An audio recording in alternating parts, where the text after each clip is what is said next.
do the full recap of the Hands of Unity party. Um, about a couple weeks ago, the party consisting of a Shadar Kai feminine figure named Maze, a high elf woman named Minta, a Ladrian elf woman named Lari, and a dragonborn male named Abel had joined an organization called the Black Order. The leader of the Black Order, being named the Black Empress, sent the group on their first mission to investigate the town of Jernima, because there have been strange reports of unusual aggression in the town. So, on their travels to the city, the party had allied themselves with a Leonin named Akora, who was hired as an escort for a family known as the Pharaohs. And before reaching the town of Rusty Point, which was one of the first towns that they were hitting before getting to Jernima, the party was tasked by an individual known as the Creator, who was the supposed mastermind behind the party's dragon items that they've been collecting, to kill a quote unquote bad person who has been mishandling one of his items.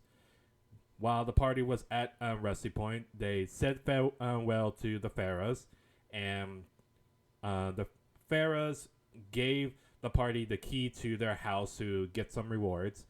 And at the family's house, the party had encountered a strange entity that seemed to be in the basement of the house. They decided not to fuck with it any more than they have to, because getting that encounter, the players who had strong connection with their deity seemingly lost their connection with them, which scared the shit out of them.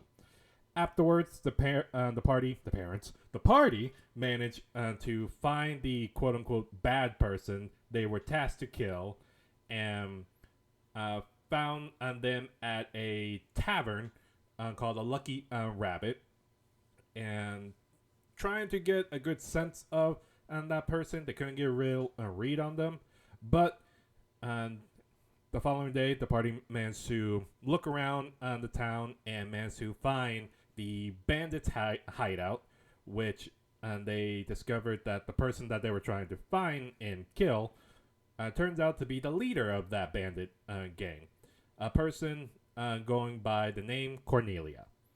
The party had made a very loose alliance with each other to go against the Creator, and Cornelia, in light of this alliance, asked the group to help get her a new dragon item she was trying to get. The party managed to get the item, but very quickly refused to hand the item over, causing a fight to break out. The result of the fight ended with the party ended up with 3 of the 5 members dead. The 2 remaining members were visited by a mysterious individual that offered them a way to revive one of them, ultimately deciding to revive Laurie out of the 3. The other 2 were taken to the temple in hopes of getting a cleric, a more powerful cleric, to revive them. However, arriving at the temple, they were informed that the temple seemed to have lost their connection with the matron of Raven, thus not allowing them to revive anyone. And they were then requested to get a physical item from the Raven Queen herself to help reestablish the connection by going to a Raven Queen's temple that was about a few days out. The party headed out with some help from 2 new friends, an Arakorka male named Sid, and a Furbolg woman named Chandel.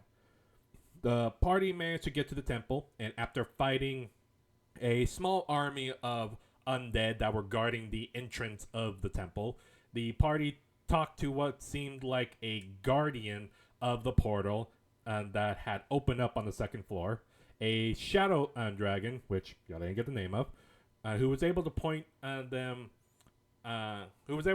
out quickly due to the party's dragon items. They managed to strike up a deal and kill the remaining undead spirits that were on the ground floor. And as the Shadow Dragon was trying to get the item, he was stopped by an individual who seemed to look exactly like Maze, one of the members who fell. Maze, quote unquote, seemed to have a conversation with the Shadow Dragon, who seemed very docile with the new person. Maze gave the party a feather that seemed to be imbued with the unknown type of magic. The party accepted the feather, and both Maze and the Shadow Dragon entered the portal, having it shut behind them. This caused the temple to start collapsing around them, and after a tense escape, which ended with Abel being crushed by some rubble while trying to protect one of the two children the party more or less adopted, the party quickly left the temple grounds and went on their way. When night hit, the party set up camp and began taking watch. During Laurie's watch, she suddenly saw what looked like an abandoned shed that seemed to have appeared out of nowhere. Curiosity getting the best of her, like usual. She went to investigate the shed, but was suddenly thrust into the shed, showing that the inside of the shed was seemingly bigger on the inside, showing a decent-sized store with a mysterious shopkeeper only known as Madame. The woman then suddenly got the other party members to suddenly appear and explained that she deals in secrets, claiming to know a bunch of interesting secrets, but will only share with other secrets or something of equal exchange. This caught both Chundel and Laurie's attention, and with the rest of the party going to rest, Laurie talked with the woman and asked about her sister, who was being reported as dead. Madame revealed that her sister was very much alive and seemed to be in pursuit of killing the rest of Laurie and her family line. Chundel asked if the path that they were taking would help revive the fallen member. Madame simply said yes, the path they are taking would help bring their friends back to life one way or another. And after that, the party finally left the shed and retired for the night to get some much needed sleep. During Sid's watch, he was suddenly jumped by what seems to be a fire elemental that seems to be wearing some armor and has two scimitars, who attacked Sid before revealing a Greencloaked woman who approached behind him, saying, "Stay down or get out of the way," while they get one of the party members. And it's at that point we will resume. So, Sid, you currently just got attacked by the fire elemental, and you are flanked by what looks to be an elven woman in a green cloak that's covering her face and covering most of her body, but she is looking directly at you, and she has just requested you to stay down and stay out of the way. Okay. And it's just the elemental on that one I see, or I see more, right? Just two? Currently, you only see these two. Do you want to see if you can notice anybody else?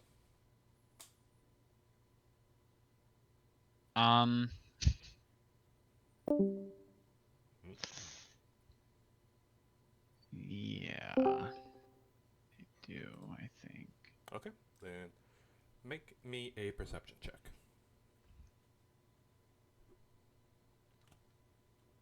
Damn, okay. Looking around and keeping your eyes open to the side, just trying to see if you can spot anybody.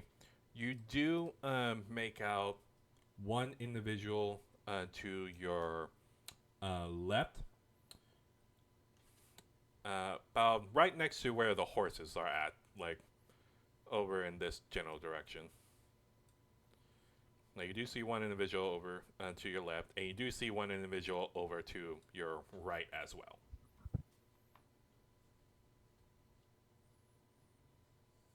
Okay. Told me to get out of the way. Yeah, the elven woman who appeared just simply say, "Get out of the way and stay down." Okay. I'll step back and I'll say, "Alright, I'll get back. But I'll do it loudly. Like, not like over the top loud, but enough to where maybe someone might hear it. Just settled." Okay, then I'll say.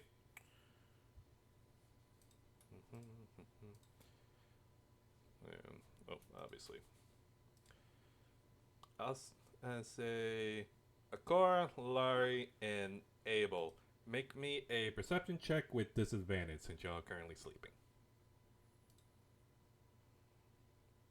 Well, don't they get to add bonuses if they're near me, technically? Oh, no, it's not a saving throw. I think it's only saving throws. Abel, you good? All you hear is me snoring in my tent. Yeah, I had to reload because it was showing a large picture of Abel for some reason, and I couldn't do it. That's all Look you at see. yourself. Beautiful face. Okay. You Can't find call. anything. You call. You kind of raise your voice a little bit, but as far as you can tell, you don't think you got your message got across. You just still hear the sound of snoring. Just be like, fuck. You see the elven woman now draws a long sword and points at you, and just looks at you and goes, "Well, move." I was backing off to the side. I mean, I don't know which direction she was pointing, but I was stepping that direction. I'm in no shape to do anything. Okay, so you move over to the side. Then I'm like, all right, I'm moving. Okay, you see The hell? You see the elven woman kind of still locking eyes with you and just kind of keeping her front facing you with her long sword pointed directly at you. And the fire elemental is still there, kind of being one with the campfire for a moment. And then you see the fire elemental kind of just flank over on your side, now seemingly taking the fire from the campfire with him. Like he's the only thing that's lighting up right now. Oh shit. And you see the elven woman just look at you and goes, "Now, any funny movement, and he's gonna kill you. Understand?" Yes, I got it. Good. You see she takes a step back, and then you see she slowly opens the tent and looks inside.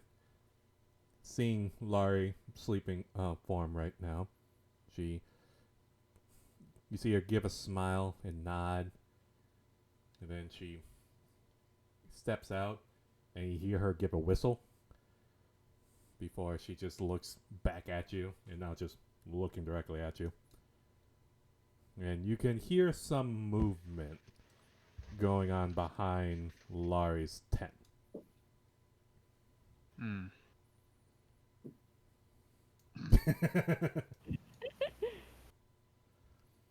Mm. Laurie, Nah, shit. as you're peacefully sleeping, quote unquote, and you're drifting off to your dreams and just enjoying it, you suddenly feel the oh so familiar presence of your dragon, whose sudden presence just invades your dream, and you hear what sounds like clicking noise, and a growl echoes through your mind, and you suddenly feel your hand is starting to burn enough for you to like kind of shake you out of sleep. And as you open your eyes, you see what looks to be another elven man looking over you and reaching out to you. What do you do?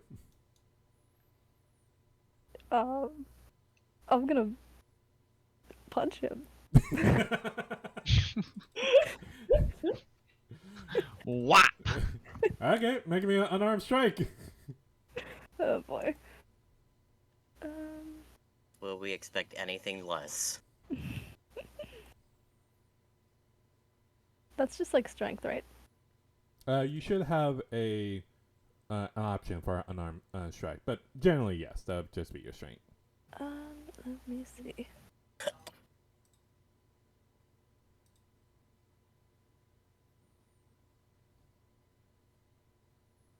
If you don't see an option for unarmed strike, don't worry about it. You can just roll me a strength check.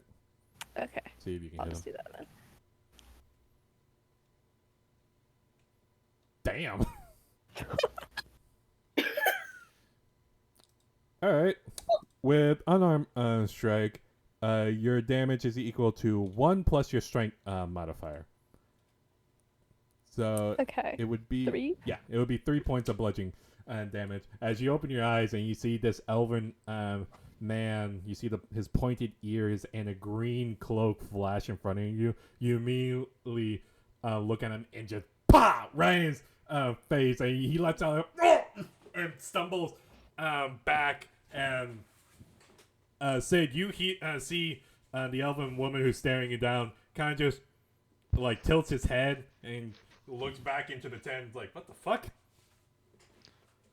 And Sam, I don't know if it matters too much since it's an unarmed strike, but I think with my class feature, Evil Flare, she gets like an added bonus to that too for damage against the Greencloak. Which one? Evil Flare is on my list of the Righteous Hunt or something like that. You Southern? You. Yeah. We have established this before. I didn't remember. Okay. I just only now heard the Southern. Sorry. Know Thy Evil is what it's called. Oh, there it is. It says when you hit a creature. Okay. I thought it was all my homies too. Okay. No, when you. Sorry hit a about that. creature. No, you're still kind of resting and peacefully sleeping. For now. I will say though, due to your high passive perception, you do hear these slight coming from, and your eyes crack open, and you look around because you can get a sense that something is going on. Kind of like pop my dragon head out of the tent for a second. Let's see what's happening. Okay. As you poke your head out and open up the flap, you immediately see the elven woman pointing a longsword at Sid and a fire elemental next to Sid. And as you open up the flap, the elven woman immediately shoots her head towards you, and then you see she instantly pulls out a dagger and just looking at you, and then just shaking her head. Do I recognize this one as the same one that I've seen before and spoken to before? I'll say make a perception check. See if you can tell. Because she's currently wearing a green cloak that's covering her body and her face right now. It doesn't matter shit to you, though. You looking at her and kind of focusing on her, she is not the same woman that you spoke to before. She seems to be a different woman, but still still obviously aligned with the Greencloaks faction that's trying to kidnap Larry.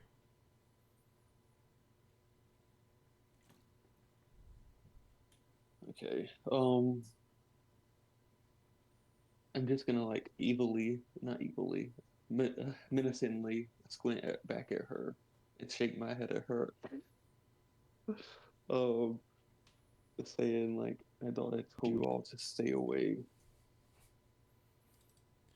You see the elven woman just kind of give you a sly smile and go, "Don't test us, little dragon." And that's it. She's gonna die first.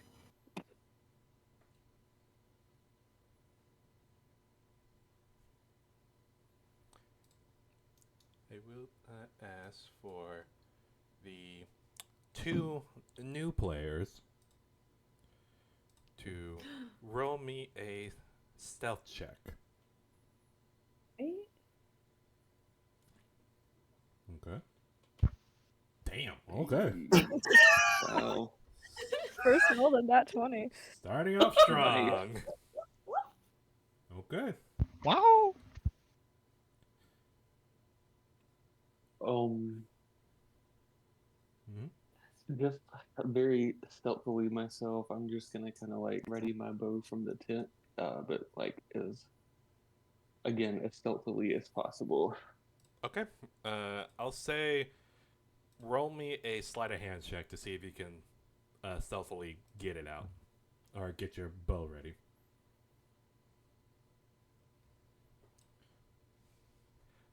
As you reach out for your bow, you see the elven woman immediately catches what you're doing, and then she points her longsword at you and goes, do that, and the bird dies.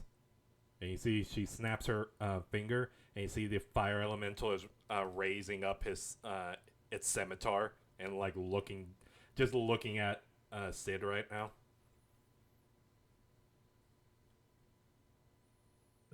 Okay, well, I'll just kind of like pause where I am, keep my eyes trained on her. Okay. Lai, we're gonna go back to you real fast as after you punch the dude and he lets out a yelp. What else are you doing? I think I'll kind of just stay still and be quiet. Hope that no one finds me somehow. Okay. She's not smart. As you stay still and be quiet, channeling the mighty warrior of Drax. The the elven man looks back down at you since you haven't He's still in the moved. tent. Do what? I thought he left the tent. He stumbled back, but he went back inside. Oh, if he's still there. Okay, never mind. That changes. Listen, I'm not that smart in real life either. We love you for that, though. Okay, I'll give you another shot. What are you doing? I'm gonna pull out my hammer and I'm just gonna say, "Who are you?" Okay. As you ask, you see the elven man wipes his nose, since there's a bit of blood trickling down, and just looks at you, and you can seeing this elven man, you can see his masculine features and a somewhat short, dark brown hair, and just looking at you, and you see him give a kind of like a cocky smile, and just goes, now, Missy, just come with us, and I promise no harm will come to you. And you see he's only equipped with a quarterstaff, but you see his hand is starting to glow green. No, I think it's the other way around, actually. You leave, and you get to live. You see he kind of just smiles at you and goes, well, I did try to give you a fair warning. And then you see the man gives you a smile before you hear a whistle come out of his mouth. Sid, going to you. What are you doing at this moment? Thinking, because I don't know what I'm gonna do. Just kind of sitting there. Okay. Don't really have a way. He knows he doesn't have a way to get out of this right now. Okay. At this point, you do hear a whistle coming out of the tent, and you see the elven woman who is just staring down both Abel and Sid, just looking back and forward. You see her ear kind of twitches a little bit, and just you see she kind of just shakes her head and goes, "Ooh." It appears that she woke up. Well, I'm gonna have to step in, and then I hope y'all two will be on your best behavior. And gives you a smile.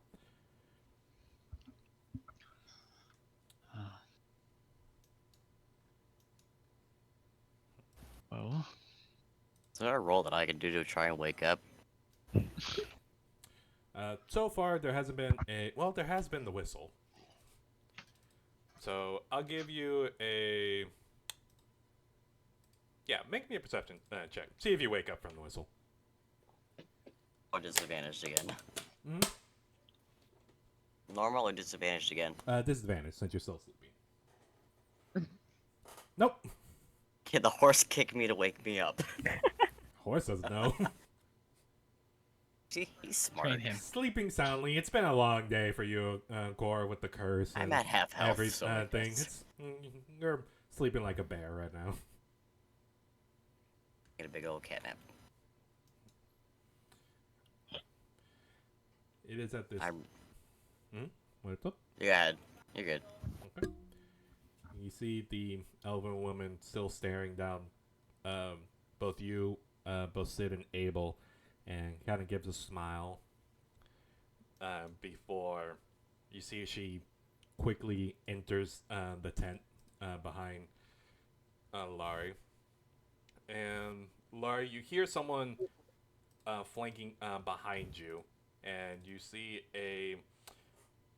you catch glimpses of an elven woman who suddenly shows up behind you, and she is gonna attack you twice with a longsword.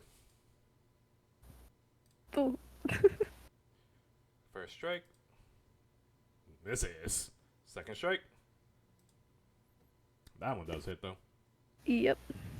You take 9 points of slashing damage against you. And then you see the elven man that's in front of you. See, he's immediately gonna lunge towards you and is gonna try to grapple you. And I'm assuming you're gonna be resisting this, right? Yes. Okay.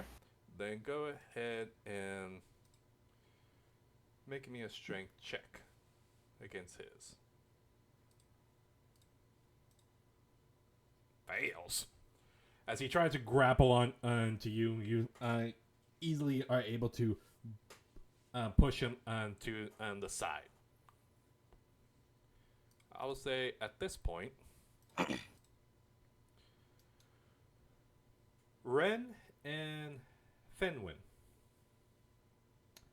as both of y'all are getting closer, hearing a commotion coming from a camp nearby, you do cast the sight of a bright light coming from inside the tent. And you can kind of, it's mainly Fenwin who can see this. You catch glimpses of a fire elemental kind of just floating on there, and but y'all both see kind of across from y'all. Y'all see a elven man in green cloak, like struggling to try to get something that's out, somebody out of a tent that y'all see. What are y'all doing? At this point, would I be able to tell that it's Greencloaks? I'll say, due to your dark vision, you are able to tell that it does look like it's the Greencloaks. Okay.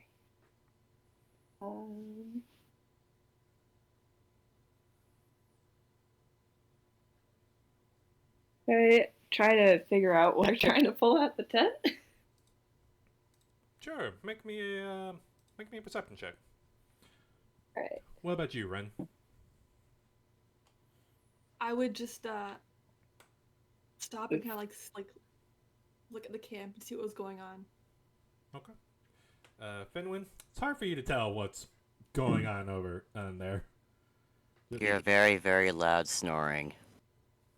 It's this loud snoring that I kind would of be like, very confused. yeah, y'all hearing a loud snoring. It sounds like some sort of mighty beast that's hiding in this camp. So it's kind of distracting you, and you're kind of being very wary on what's going on. But Ren, you were asking to see if you can spot anything from the camp. But I think past the elemental. Okay, I'll say make me a perception check as well. Dang, double 7. Hard for you to tell, seeing this bright fire elemental just kind of shining in your eyes for a bit. It's hard for you to spot anything else right now.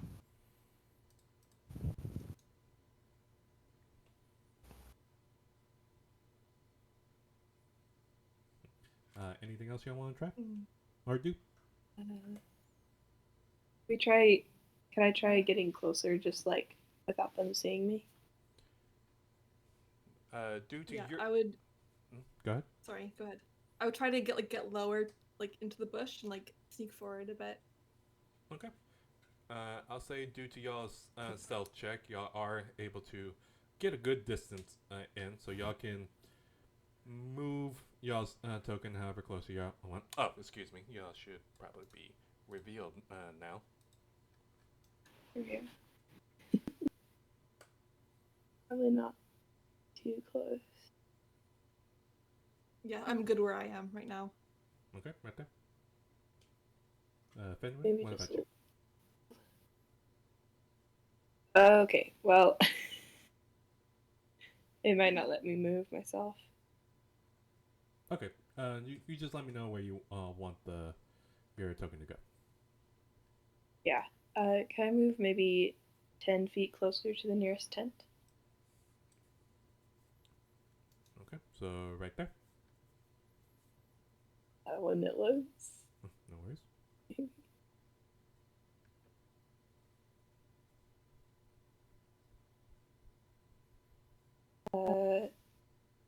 Doesn't look like my token moved. Weird. I mainly put you right there. If that helps. Yeah. Yeah, that's good. Okay. Then we're gonna go back over to Laurie now. Laurie, you're currently being surrounded by two elven Greencloaks who are trying to tie you up. What is your response?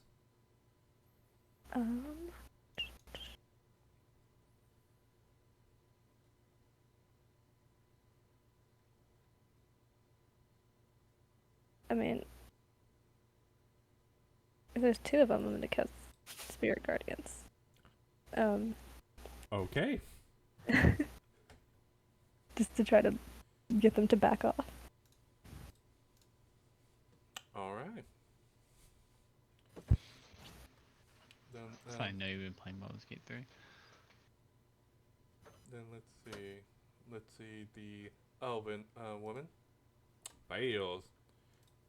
The other elven man succeeds. Okay. What is the damage? 18 points of rating damage. Okay. Then, with that being triggered, we are going to go ahead and begin combat. As initiative has been brought. And gonna remove some tokens. Get the non-combatants out of the way. Protect children. Boop, boop, boop, boop, boop, boop. Also, hello, what happened?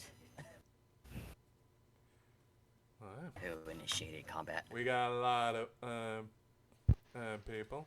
So, go ahead and everybody roll your initiatives. Ooh. Oh boy.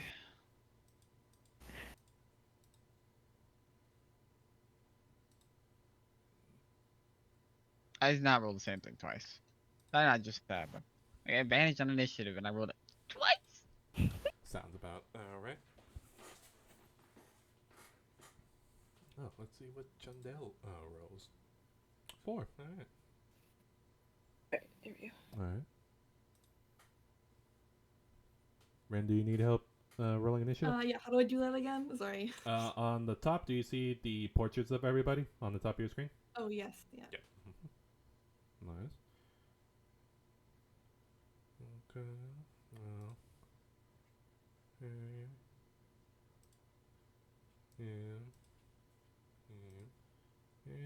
Okay. So we begin combat at the start of the round. It would have been Akora's turn, but currently he's asleep right now. still sleeping away. So at this point, I will ask.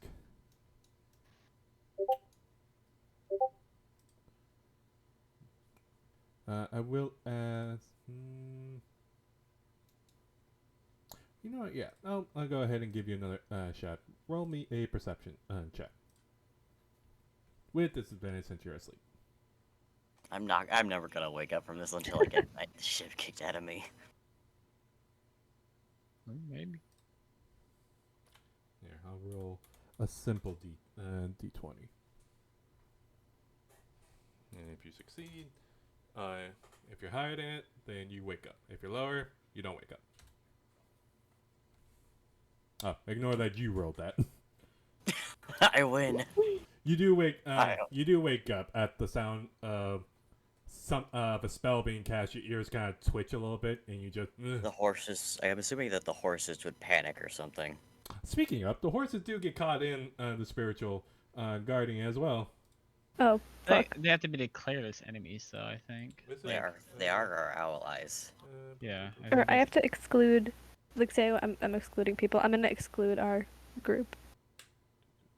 But I don't know if I have to do the horses too. I I'm don't think assuming it's the a first mod, time it you're would get hit, it would excluding just any. bolt.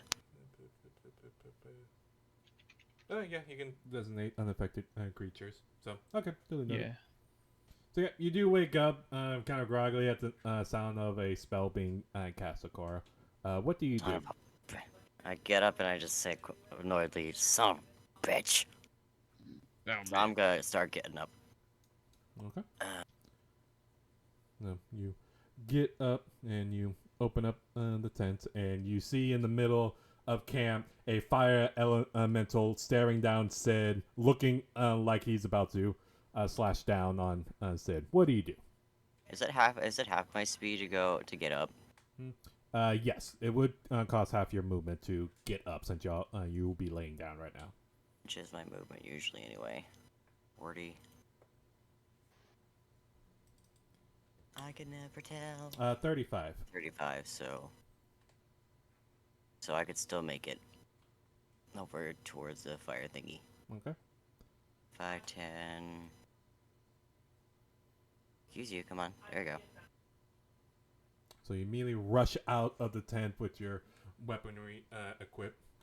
Yeah, I'm gonna bash the fucking elemental then. Okay. How do I do things? No, it's been a while. Yeah. Excuse you. Stop toggling so slow.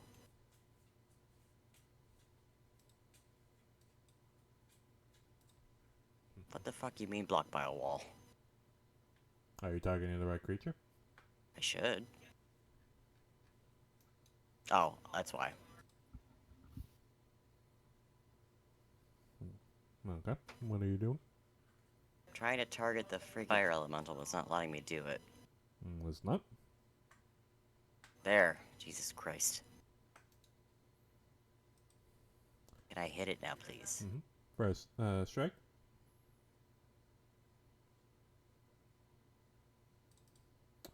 That would miss. Of course it is. First strike, you swing down against the fire elemental, but it bashes against his armor. Second strike. attack. That would still miss. Oh. Anything else you want to try? I haven't done it. Hi, Cat. What are you doing?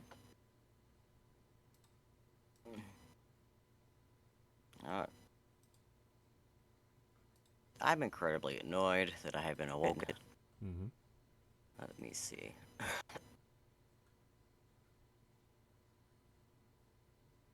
I'm gonna make sure that my shield is ready. Okay. Which is this. Yeah, I think I'm gonna actually raise up my shield as the different action. I don't know if it counts as an action, but I'm gonna use it to block. As I see, I wish there were actions for things. Basically, that's my next action. That's it. Blocking would more or less be, well... Let's just... I feel like taking the dodge action. Yeah, so you prepare to, like, dodge. that's a phrase I was trying to think of. That would be more or less taking a dodge action right now.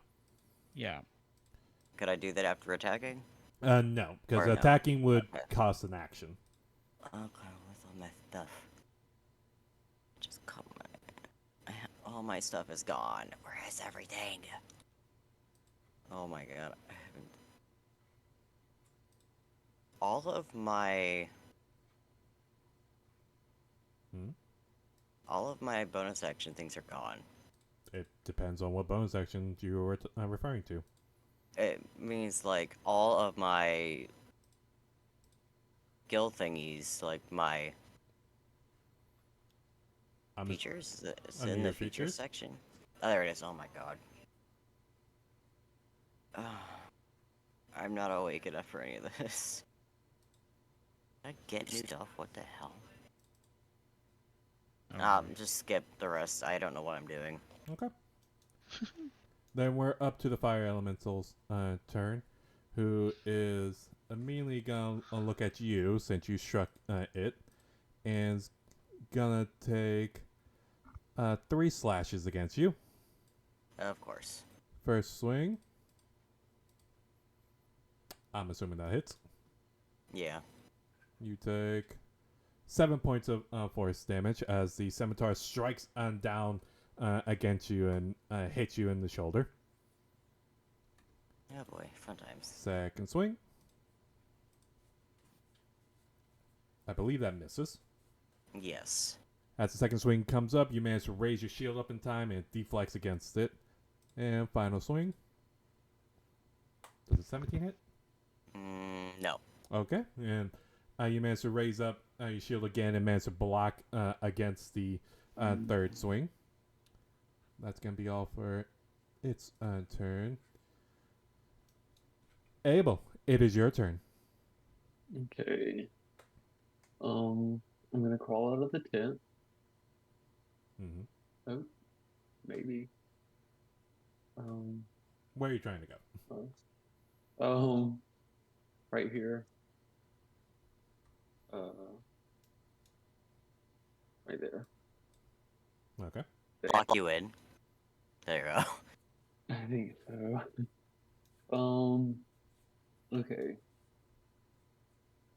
And now I'm going to take a few more steps back and also attack this fire elemental. Okay. Um,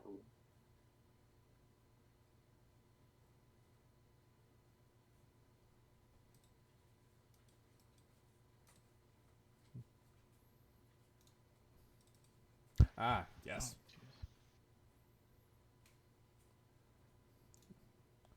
I forgot you would have this equip and you said you would take the time to attune to the item, correct? yeah. Okay. Then yeah, I just updated that, so this would be an 18 to hit, really, for your +1 with the weapon. Oh, okay. And that would just hit. You and Okay. Alan are friends now. I hope. 8 points of piercing damage. And now I will, if I have it, mark it as the favorite foe, because I hit it.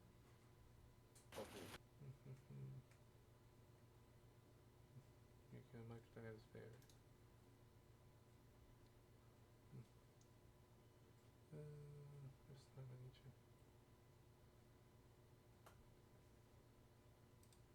Okay, duly noted.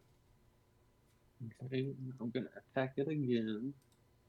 Alright, roll for the attack.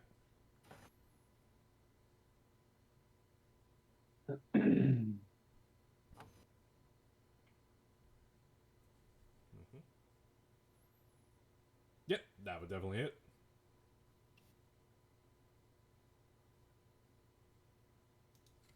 10 points. So 2 arrows fly through the air. Also, do the extra damage. Okay. 2 arrows fly through the air and hits the fire elemental, who lets out a low groan and kind of shoots you a look before focusing back on Agora. Anything else you want to do? Okay. And I think that's it for me. I do just have like a question about know that enemy, Mhm. then if the fire elemental is associated with the green cloaks, do I still apply like damage to Not with it? the fire elemental. Okay. Alrighty. And that is my turn. Okay. Hi, Bailey. How you doing? Next, it's gonna be a figure that you don't see. Doo, doo, doo.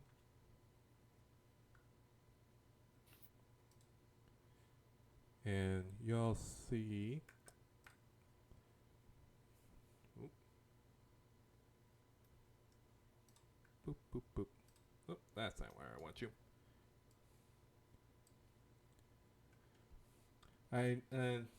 As y'all are fighting, suddenly vine starts coming out of the ground and starts wrapping around y'all. I need Sid, Akora, and Abel to roll me a strength check.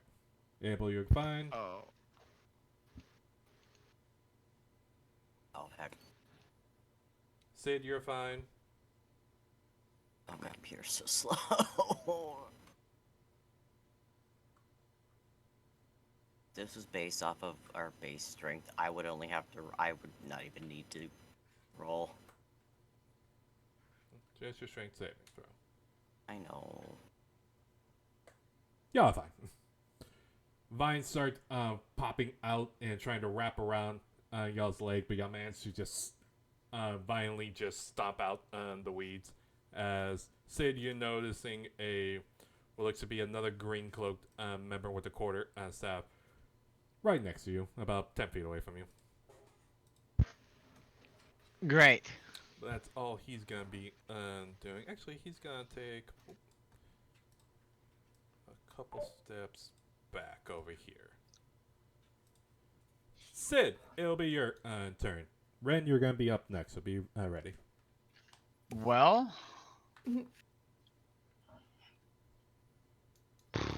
Okay. I got the fireball. Can't get away from it, otherwise I'll get fucked up. I'm going to use my bonus action to cast Shield of Faith on myself. Okay. So you are at 19. Noted. Yep. And then I'm going to stab this thing. Okay. Roll for the attack. Oh, I'll be Jesus. stabbing Bless it twice. That was spooky. Alright. There it goes.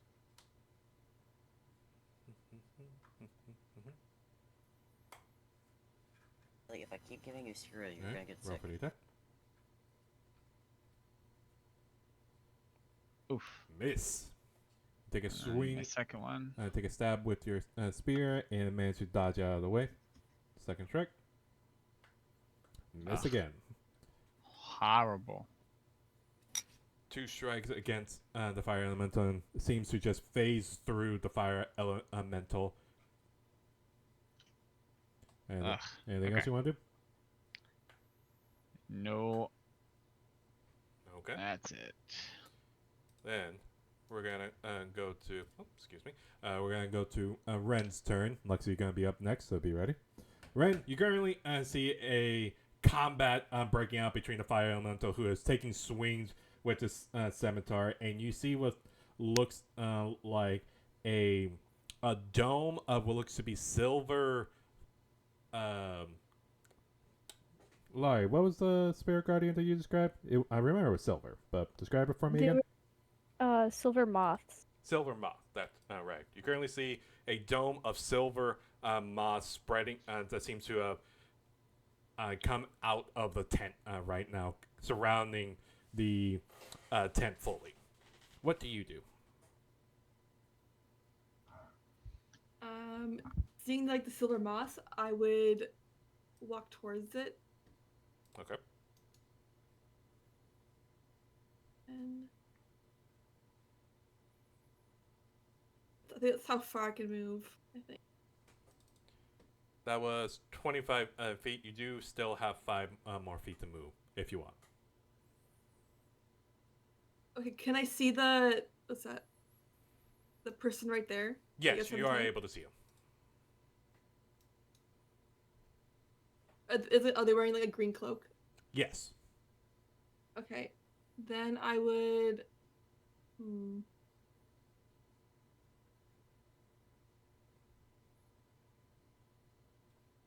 I would. I will. I'll just blast them first. Okay.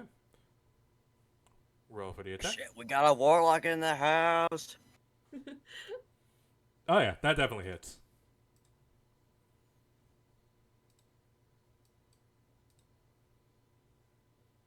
And then damn. Yeah. Okay.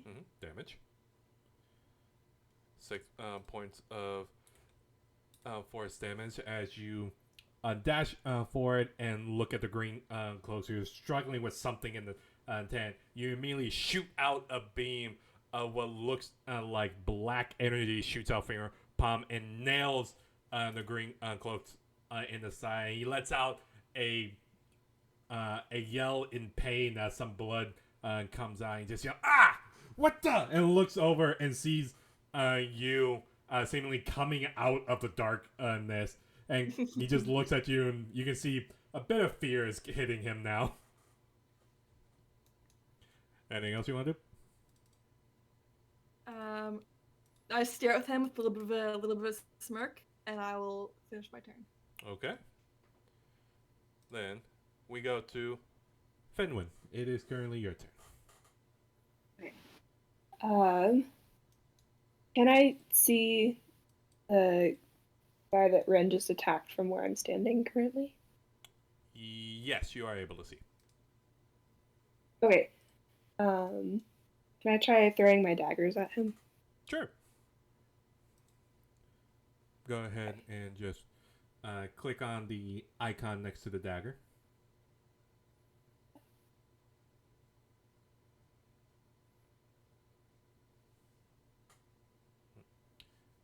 And roll for the attack.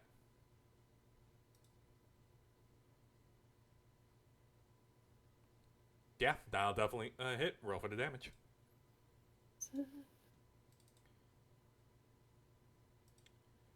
And do remember, you do get a plus 2 to your throwing weapons, since that's the fighting style you picked.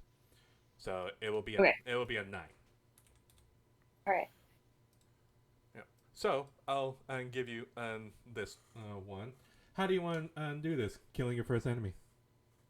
Hey. So Fenwin peeks around the tree or bush, whatever it is, and pulls out her dagger and throws it, and it goes straight in to this Greencloak's eye, and he drops dead. No. So seeing Ren shoot out her Eldritch blast at the green cloak, you immediately pull out your dagger and toss it at the green cloak, and the green cloak yells out and just, "What the?" And the last thing he sees is a dagger piercing his eye as he falls over dead. Come on. Anything else you want to do? Either move or stay where you are, or... I'd like to try to move closer to where I can kind of see vines coming up. I think I can see that. Okay, so which way do you want to go? Towards the fire. Okay. Right. Then do you want me to move you, or do you want to try to move yourself? I don't trust the accuracy of me trying to move myself. Okay, then you just tell me like which direction. Yeah, just Just this way. yeah, into the light so I can kind of see who's there better. Yeah, that's good. Okay, so as you peek over into the light of the camp on fire, you see the fire elemental there, and you do see one of the green cloaks members to your right. Okay. Anything else you want to do? You currently just use your action, and you just use your movement. Let me see.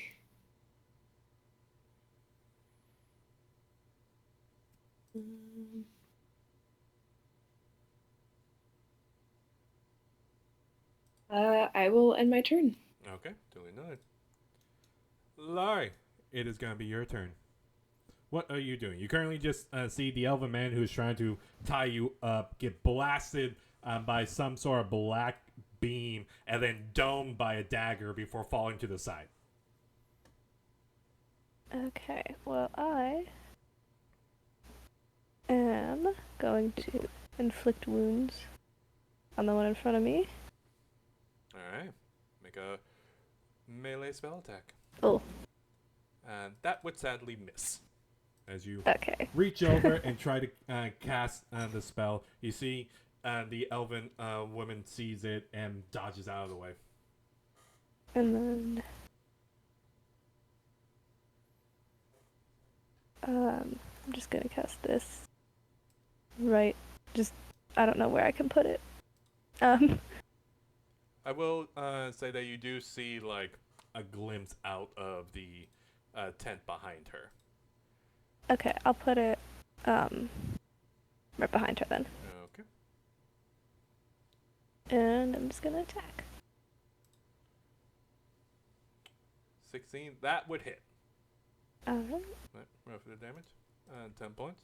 Okay. So as you try to reach out to her, she dodges out of the way, but you also manage to cast out your spectral floating sight that appears behind the woman and slashes down behind her, and she yells, lets out a yelp in pain. It's like, ah, shit. And that's it. Okay.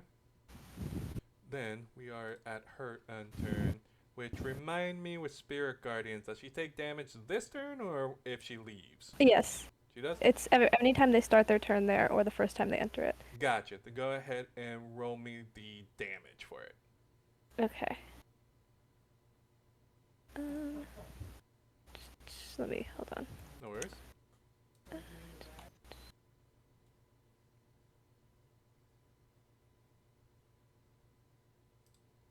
More points. Okay. Then she lets out a yelp in pain as she's getting bombarded with these silver moths that are attacking her body, and she just coughs up a little bit of blood, and she just goes, shit! And looks around, sees a spiritual weapon, and looks at you, and goes, oh, I was told that you were going to be a feisty one. And she is gonna try to take a couple, 2 swings at you. Okay. And first swing. Does a 17 Miss. miss? Okay. Second swing. I'm assuming that miss. Try to take 2 swings at you, but you manage to parry her out, parry her blows, and she just looks at you and kind of curses under her breath, and you see that she reaches into her pocket and pulls out what looks to be a amulet. That looks to be the amulet looks to be just a leather strap, and you see what dangles beneath her hand is what looks to be an oval metal shape that seems to be painted green, and holds it up, and you see the amulet begins to glow a little bit, and looks at you, kind of gives you a wink, and goes, don't worry, I will be back soon. And you see she kind of whispers something before she suddenly vanishes. That's going to be in her turn. Druid is dead. So it's going to go to Chandel's turn, who is immediately going to come out of the tent, look at the fire elemental,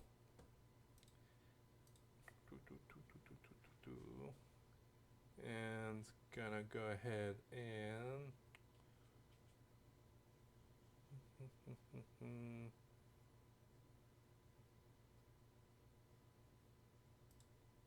go ahead and cast Moonbeam on the creature.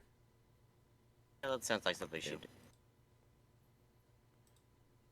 As a column of silver beam of pale light shines down from the sky and nails again hits the fire elemental. Fire elemental is gonna succeeds, but should only take half damage. Okay. You see the fire elemental yells out in pain, getting hit with this column of light. And that's going to be the end of her turn. Cora, we're on the top of the round with your turn. Ah, All right. First swing.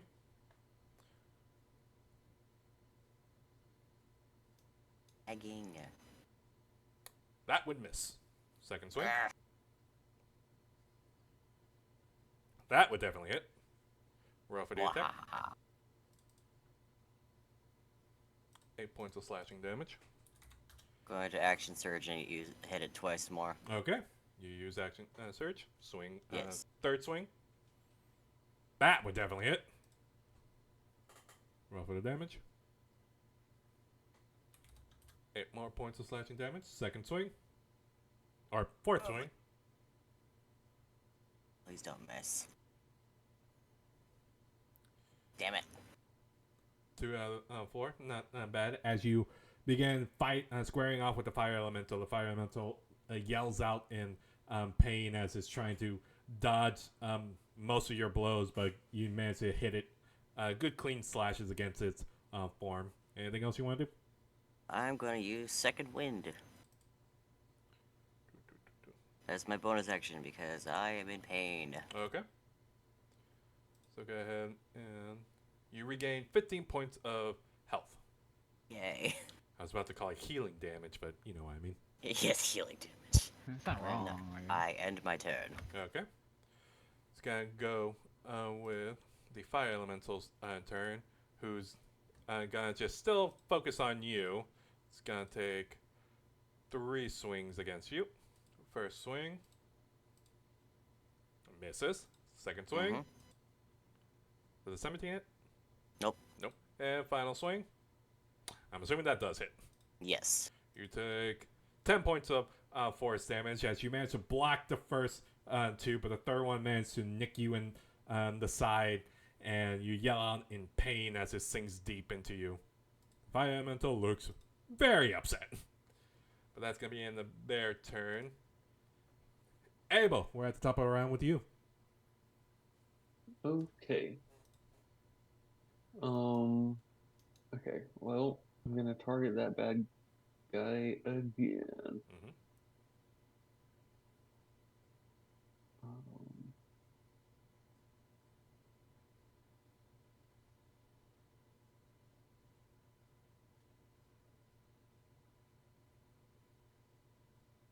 Um, it says I'm blocked by a wall. Technically, but we can move you down there. Okay. Okay, I will try again.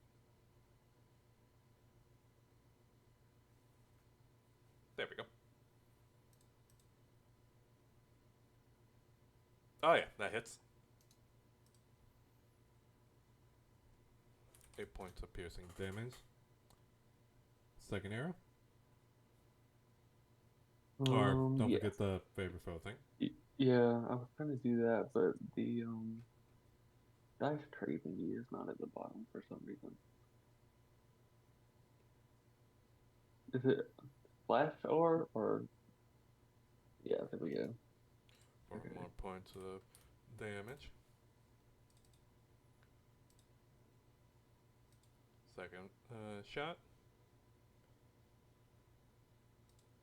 18 would just hit. 8 points of piercing damage. Good shots. So you And I'm just gonna back all the way out of this completely. okay? You fired 2 arrows with the long bow and managed to hit the fire elemental, who yells out in pain. And anything else you want to do? I think that's it for me. Okay. Next is gonna be the druid that got revealed, and it's gonna not seeing you, Fenwin, until you just suddenly appear. You see the Greencloak kind of just looks at you, then looks at the group, and you see him kind of just go, well, this is not going good. And you see him kind of debating. You can tell that he's kind of thinking. And then you see him immediately turn around and book it. Like he is running. He's going to use his action to dash because he is getting the fuck out of here. That's going to be the end of their turn. Sid, it'll be your turn. Oh boy. All right. Can we just have Time for part 2 of the stabbing.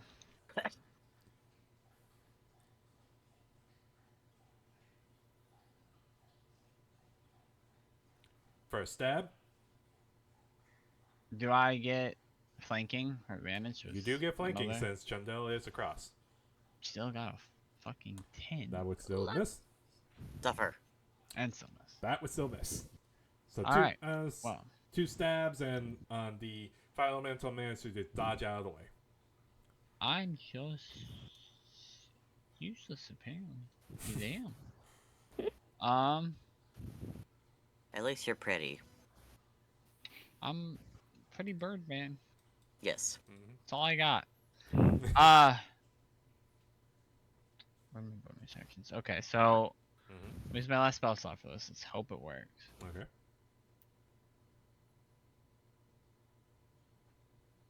I haven't used it yet, so. Blah, blah, blah, blah, blah. Ooh. Mhm. Your strength. Against your spell DC on the failure is grappled. Okay. What's the spell DC?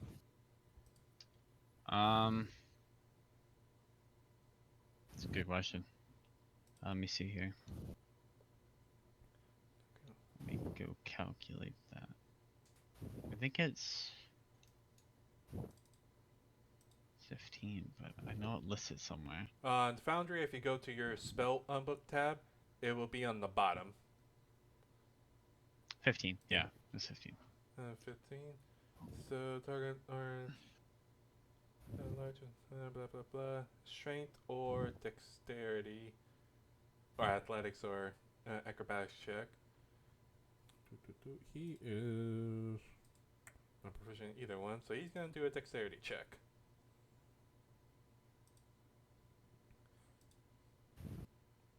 Oof.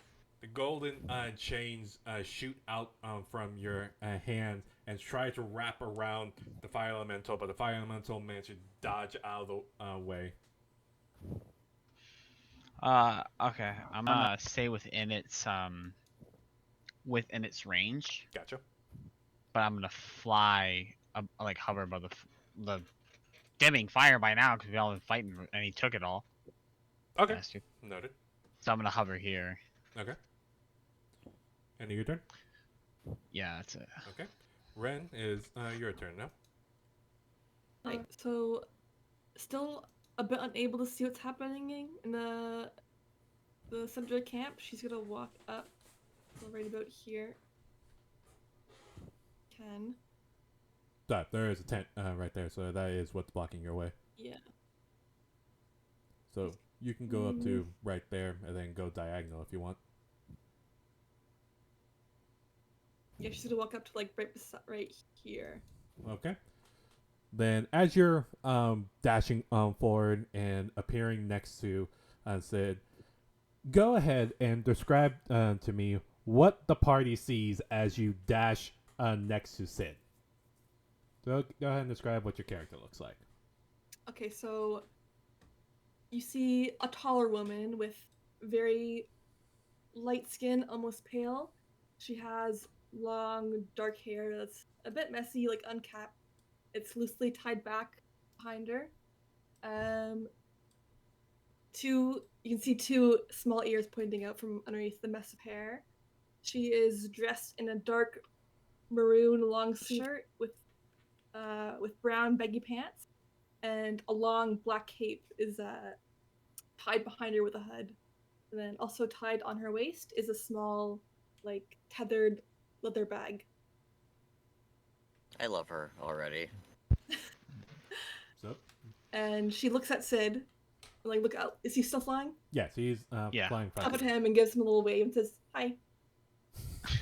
Just the flying bird man with Yep. who looks beat to shit, bloody as hell, staining his feathers, just covered in glowing chains, floating above a fire. Hi. Hello. And then she's gonna look towards the fire elemental and light him. Oh! Took me a second.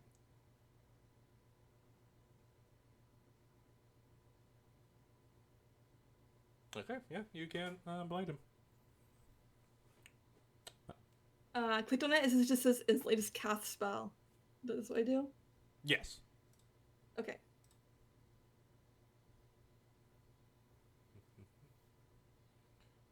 Okay, the save DC is the Constitution. Let's see if he succeeds. He just succeeds, but he does take half damage. Alright. So that would be. It's weird that it's not popping up your damage for that. Oh. Is that normal? It told me to roll damage. Oh, no worries. That's normal. 33. This is why I have my calculator out. Because I can't do mental math. Wait, 8d8? Holy shit! Alright. Forgot about upcasting. Okay. You run over to the fire elemental and you cast out blight against the creature, and the fire elemental, you can see dark green necrotic energy kind of mixing with its flame, and it turns green for a split second, and you can see some of the armor that it's wearing begin to rust up and lets out a groan in pain as it now turns its attention to you, Ren. Okay, I still get a bonus action, right? Yes, you do still get have a bonus action.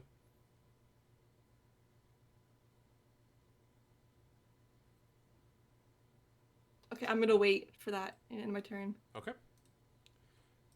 Fenwin, it is your turn. What would you like to do? Yeah. Can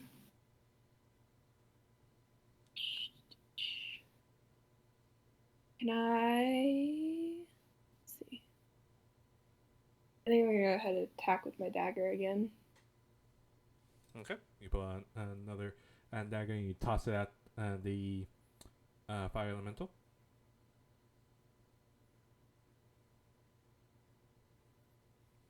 Alright, roll for the attack. Oh yeah, that definitely hits. Roll the damage. This would be 6, technically. Yeah. You do have extra attack, because that is a feature you got at since you're at level 7, so you can attack again. Yeah, I'll go ahead and attack again with the dagger. Roll for the second dagger.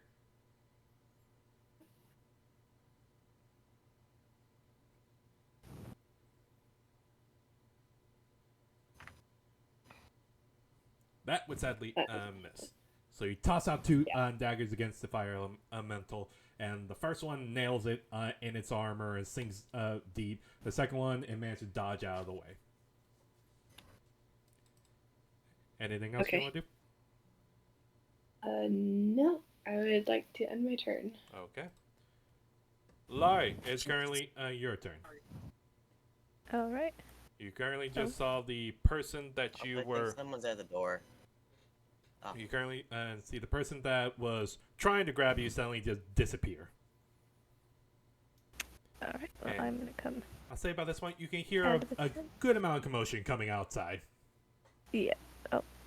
Collide. Oh, there we go. I just have to.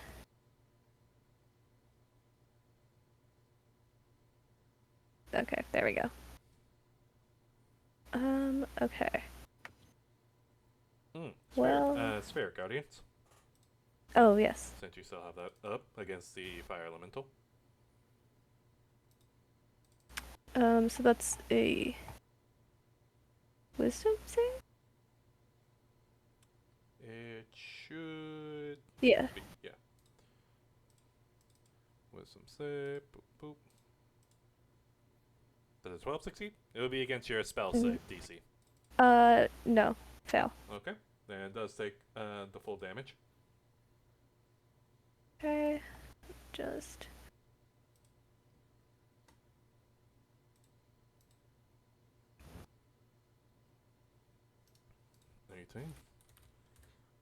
Okay, you simply dashing out covers the fire elemental on the moth, and the moths are beginning to eat away at its flame. The fire elemental looks hurt. But Okay. You Well, still have your action and your bonus action, so what are you doing? I'm gonna cast Toll the Dead on it. That's also a wisdom save. Okay.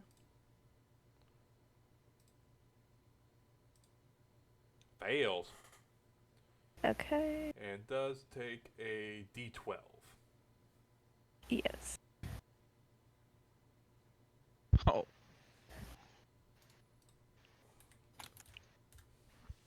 Alright. You cast out the spell of Toll the Dead, and the fire elemental seemed to vibrate a little bit, seemingly like he heard a loud gong or a loud bell that hits him, and you see the fire elemental is barely hanging on. Alright, and then gonna move this over Mhm. here. And I'm just gonna attack him. Okay, roll for the attack. Nope. 10 hits. The spectral sight tried to take a slash against the fire elemental, but it bangs off of his Four armor. dice. That's it for me. Okay. It would have been the elven woman's turn, but she's gone. Like the coward he is. Next is going to be Chundel's turn, and going to utilize her moonbeam. God, I miss her already.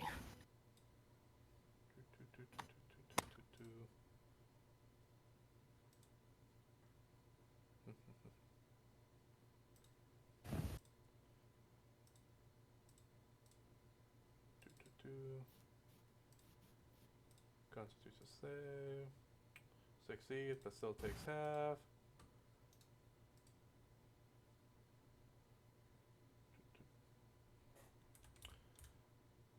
Barely holding on. You see Del looks at the creature, and nothing too serious. Gonna try whack at it with the quarterstaff.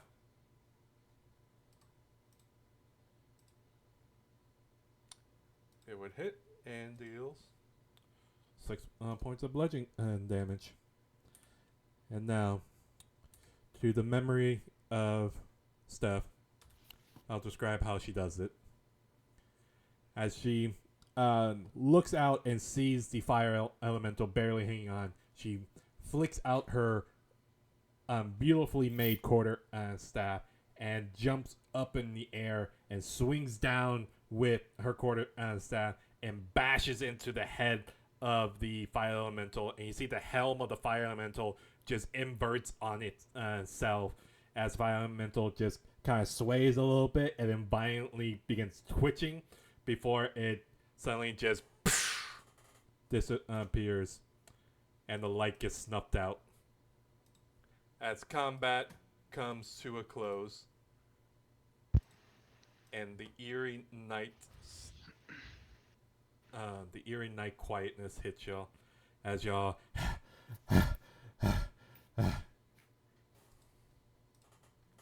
combat is closed. Oh, And fucking. it is pitch black. It's not 'cause I still have just chains right as throwing celestial chains. I will cast create bonfire where the original bonfire was. Let me move flying, away, flying. out of the way first. But Oh, you're flying, right? right above it, yeah. Wow. Doesn't mean I Okay. want to get my Just roast ass chicken. lit afire. Yeah, still cook it. You go poof. But there's also already light right now from my chains. Alright, They're very bright. duly noted. Like they give, let me see. Do give bright light in a radius. 5-foot radius and bright light. Okay, duly noted. So floating there is the only thing that's emanating like a small radius of fire, giving Abel a good aim, and then at the snap of Abel's finger pointing at the unlit campfire, the campfire immediately lights up, illuminating the area, and y'all just. What do y'all do now? I'm going to collapse onto the ground and just go. Fuck. Can we not get a break from those guys? They're not new. Put you over here, Lexi. Unfortunately, they are not. As y'all are calming down, you're looking over at Ren. You see a new person is joining Ren's side. Lexi, go ahead and describe how Finwin looks as she seems to come out of the shadows. As she comes out of the shadows, there are these glowing balls of light around her. Sometimes changing colors, sometimes almost fading out, but then popping back in. Her hair is tied up, very curly, and her ears poke out from underneath the thick curls, and a wreath of fall leaves sit atop her head. She's wearing a almost tunic-like thing, a yellow tunic-like thing, and underneath there is a black, some sort of black top, and she's wearing minimal armor. Okay. Sam, why do you keep finding cute players? It's Oh, just that I'm that gravitational pull I have with my players. gonna dismiss the spirit guardians, by the way, before they get too close, because I didn't exclude Ren and Fenwin. I didn't want to say it, but I mean, Just suddenly gets swarmed by a different swarm. both swarms are fighting each other now.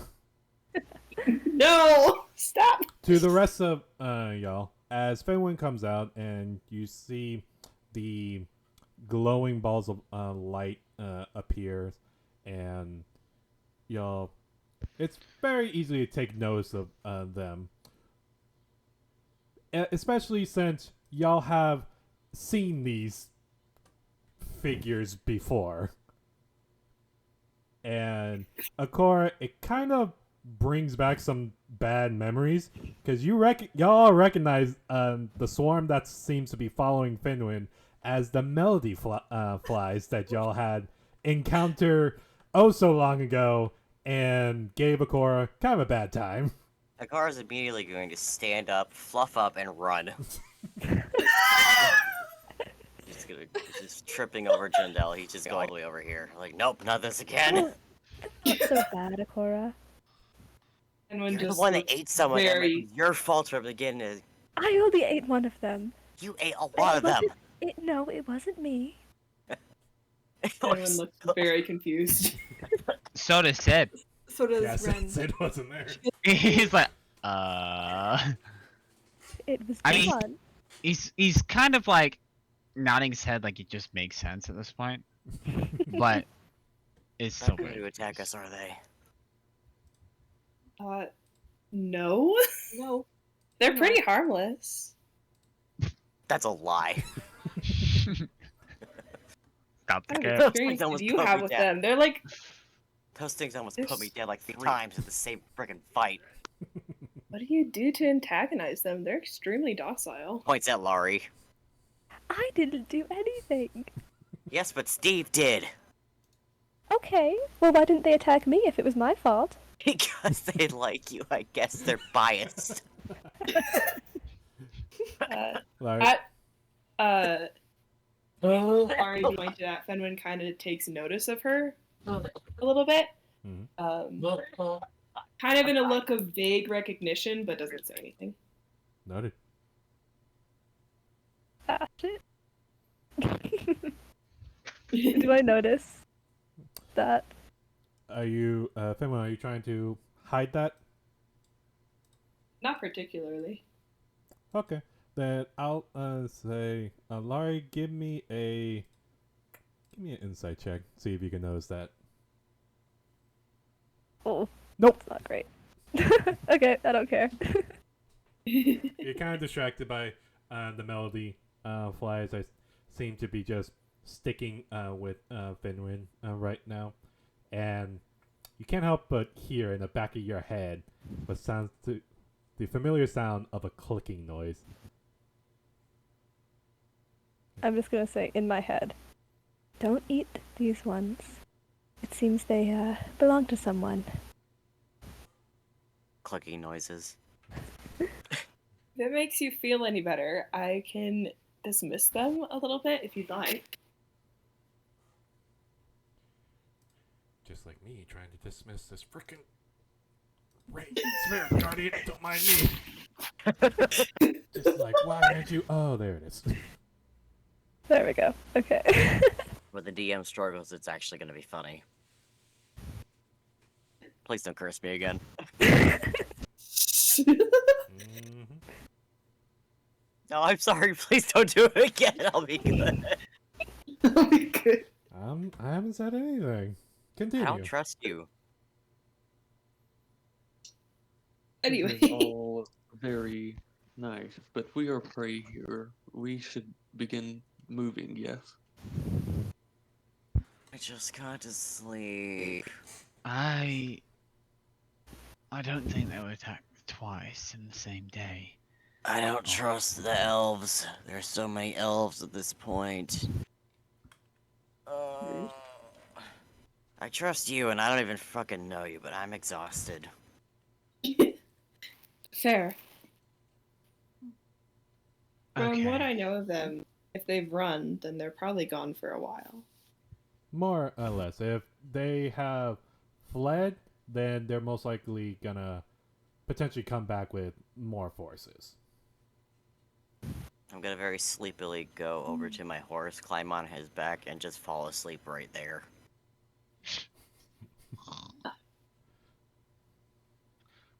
Well, I'm not even gonna bother with the tent. I suppose it might not be a good idea to move them then.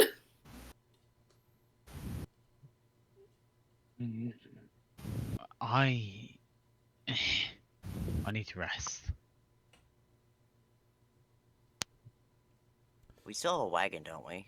No. Oh, fuck.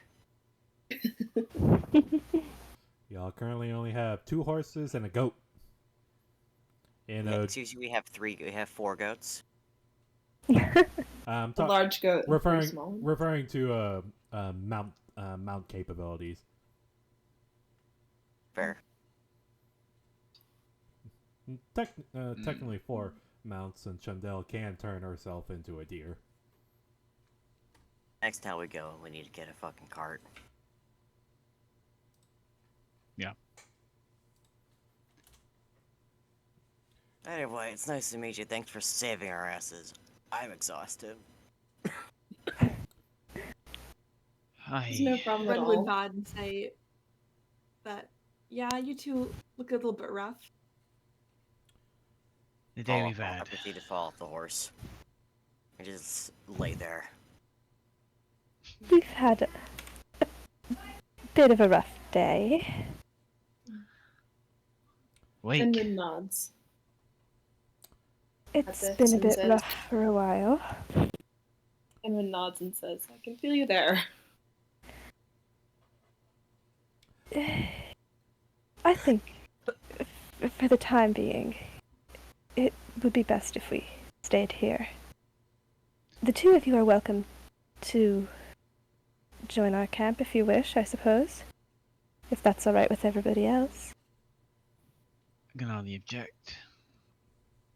Ren looks at Fenwin. Climbing into my tent. Edwin kind of just shrugs and nods. Sounds good to me.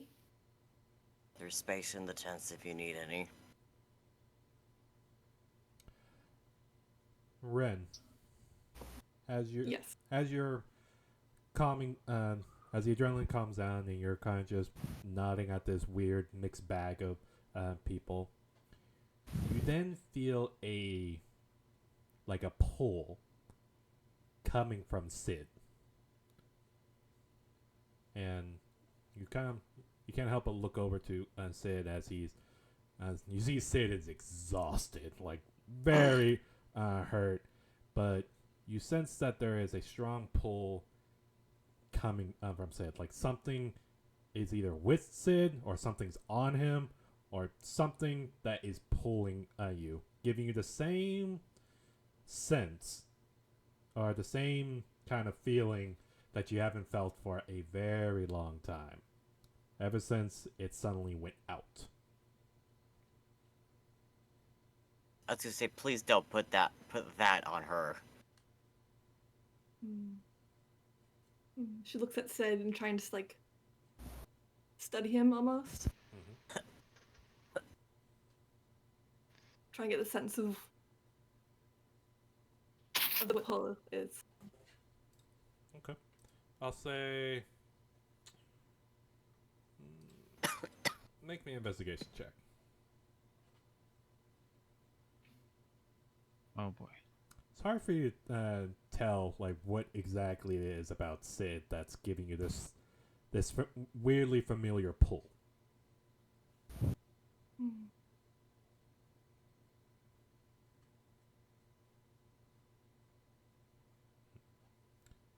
But with that being said, oh, go ahead. What are y'all doing? Sid's just like, I need to go to bed. That was not pleasant. So, it was all the same. Nice to meet you. Thanks for saving our asses. I'm gonna lay down. Edwin nods and says, maybe it would be wise to figure all this out in the morning. I would agree. I think that would be best. I agree too. And I should probably explain some things then as well.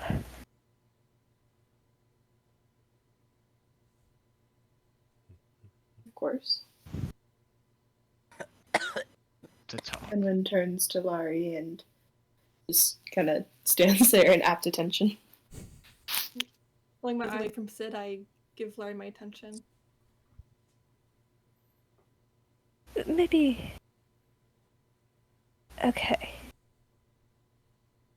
I apologize for pulling even more people into my personal problems. I'll give the short version. Essentially, my family is very well off in the Feywild. I left. They want me to come back. The Greencloaks have been hunting me for a while. Why are they hunting you? Because they're a bunch of douchebags. Well, since... And wouldn't be able to kind of extrapolate the meaning behind that because of her history. Mm-hmm. Yeah, okay. Enwin nods and kind of just gives a look to Ren and like sort of shakes her head in a way of like, don't ask any more questions, it's alright. I nod. Well, that is the basics. It's lovely to meet the two of you, but I think we could all use a bit of rest. Then I agree.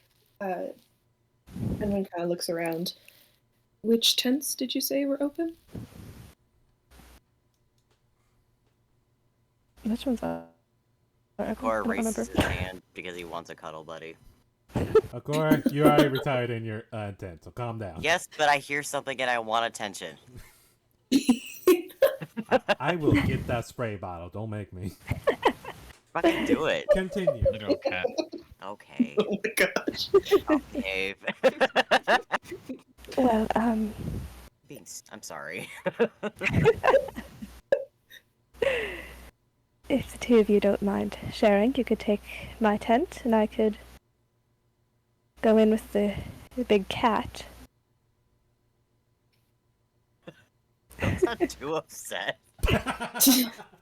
Oh my gosh. The cat wants attention. I gotta go. Just like my cat, honestly. Fenwin looks to Ren. Would that be alright? I wouldn't mind. Right. Well, Uh, and if any Greencloaks come in expecting to see me, I apologize. Fenwin smiles and kind of just shakes her head. It's alright. She turns the tent and retreats from night. As both of y'all turn, Ren Yeah. follows her. as both of y'all turn and go into the tent, you can't help but notice inside the tent, it's covered a bit in blood. Seems to a lot of action has been happening in this tent in more ways than one. But yeah, you see a lot of blood stains around. But who's taking the final watch? There is one last watch y'all need to take. I have even less health than when I woke up. I'm staying asleep. I know I did first. I don't remember who said they would go there. Sid took the second watch. There is one more watch Yeah. to take. I'd be willing to. Okay. Then the rest of y'all are retired into y'all's tent. And Fenwin, I will ask you to make me a perception check. Will do once the map decides to load. Oh boy. Yeah. I don't think it likes too many things going on at once. Duly noted.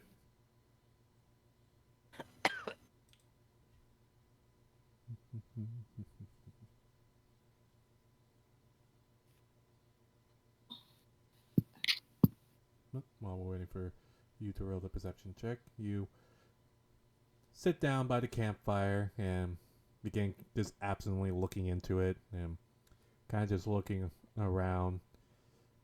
Now, seemingly you can't help but think about stumbling upon this campsite that's being attacked by that was attacked by the Greencloaks, and even seeing a fire elemental, which I'll say based on your history, you do know if they're bringing out fire elementals, especially to that degree, they're taking this case really seriously.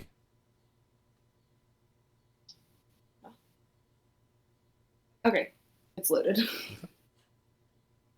Then go ahead and roll me the perception check. Are you seeing that in the chat? No.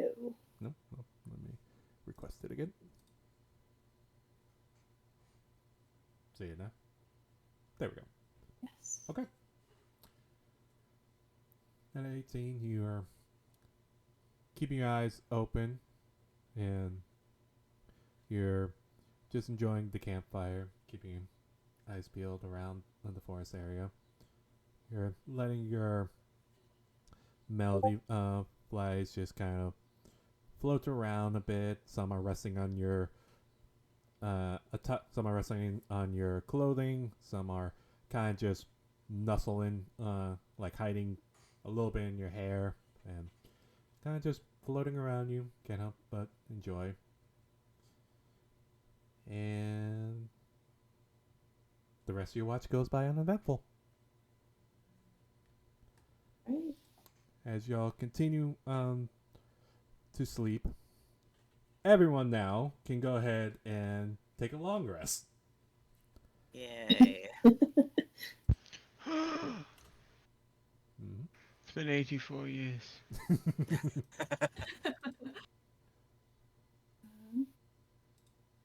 Doop, boop. Which one's the long rest? With your character sheet open, if you go to your top left with the portrait, you should see a bed icon. Yeah. Ooh, this might be different for you because I don't know how you'll be able to do this. I think if you would probably hover over it or tap on it, it might pull it up as like a drop down. Or like an option? Well, I tapped on it and I'm currently seeing two like timer. You do the Oh, full okay. You do hourglass. you do the hourglass that's like half and half, not the. It should be like the full one that's at the bottom icon. Okay. So, yeah, it's full on the bottom and Yeah. empty top. That's the one. Ren, are you also seeing what I'm Yeah. talking about? Okay. Yeah, I was reading it really quick. No worries. Sorry. No worries. Okay. As the sun comes up and all of you get out of your tents and get ready, the morning is young. Y'all still have about one more day of travel, if I remember correctly. Yes, one more day of travel till y'all get back to the town of Rusty Point, which that was still the place you're going to. So, as the morning comes up, if y'all have anything to discuss, by all means, discuss. If not, we can go ahead and hit the road. Pretty sure. Well, Pretty probably should probably like properly introduce ourselves to the newcomers. Okay. As all y'all get out of the tent and hit the campfire, then I will we'll go down the line and reintroduce everybody. So, Holly! I'll ask the remaining players to describe what y'all's character looks like to Holly's give coming our home. I'll be right back. give our new players a better idea of what they're looking at. We'll go ahead and start with Sid. Go ahead and describe what they saw last night, and now better in the morning sunlight. and with his lagoons not quite so dangerous. Yeah, now Not dangerous. yeah now Bad. not looking like he's on death row. Yeah. So Sid is a hero, correct? So he's, Birdman. He's got this like really pretty brown feathers. That I'm back, fade sorry. down to like a light gold at the tips. So it's not like really shiny, just a light gold. He's got like a crow-like face. Or sorry, not crow, eagle-like face. And then he's got like what looks to be like an old war banner that's torn up, very faded, that he kind of wears over his back, kind of like a half cape. And he's got a spear and a shield. And he's very stoic, but like not in like intentionally, like kind of like he's just kind of there. There's a lovable dullness about him. All right. Then we'll go to the next person. Abel, go ahead and describe who they see as you step out of the tent. And Fenwin and Ren, y'all do see as Abel exit his tent. You do see what looks to be a little girl looking no more than 5 years old, dark brown skin, black hair, wearing what looks to be a blue or a purple dress, but you see wrapped around her shoulder is a very big, thick, dire wolf pelt that seems to just be dragging across the ground as she's like holding it close to her and walking behind Abel. And then sees y'all two and immediately grabs onto Abel's hand, like squeezing it, scared. And you do see also what looks to be a very young teenage boy looking around like 10 or so as he steps out wearing simple tannish clothing, yellow hair, and somewhat tannish skin, but comes out and looks at y'all and then looks over at Akora and kind of just gives Akora a questioning look. But, Abel, go ahead and describe what your character looks like. Okay, so Abel is a rather serious-looking dragonborn. He is green. He's like over 6 foot tall, pretty lean in stature, but pretty athletic as well looking.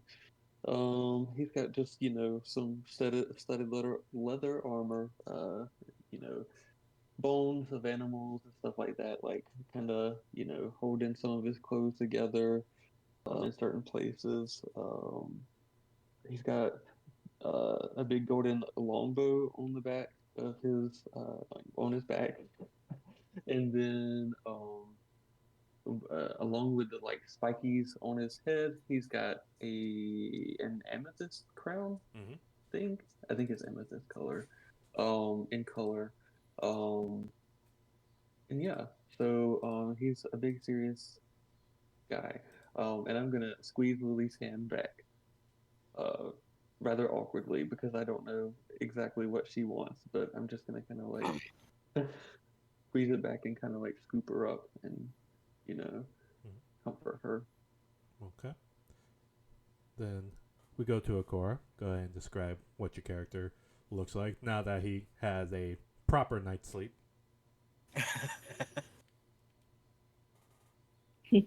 Sorry, I actually have to think about this because I keep forgetting how tall he is. Bad at describing my character. Basically,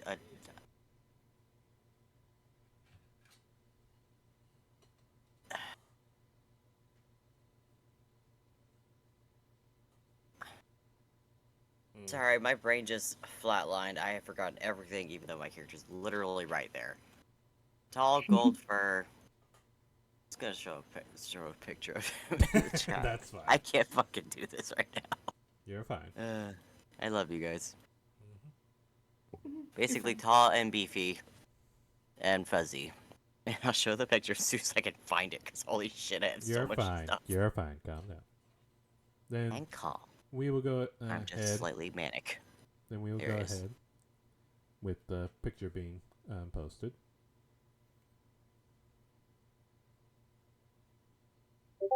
And he's not naked, he's wearing some kind of armor. I was just lazy. I say he's naked. Laurie, we're gonna go I mean, ahead. if you wanted me.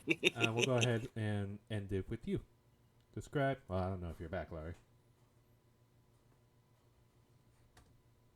But it looks more like a saber-tooth than a lion. Saber-toothed lion.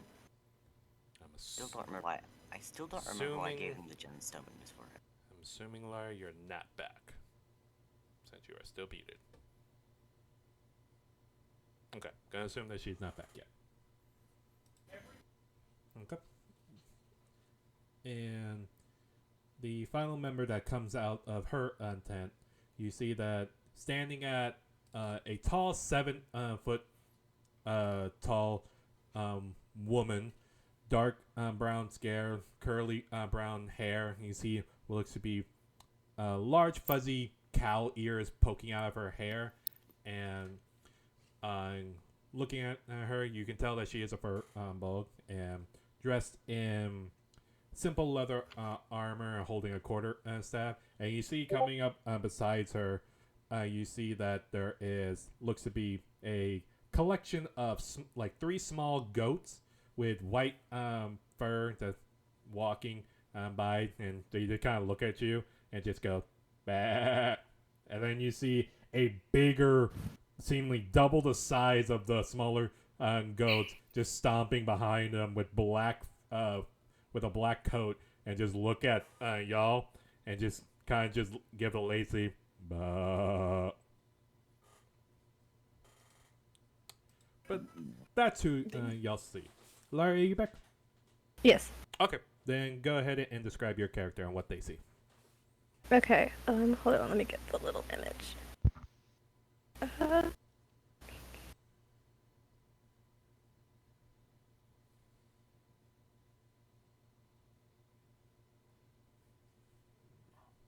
Is it this?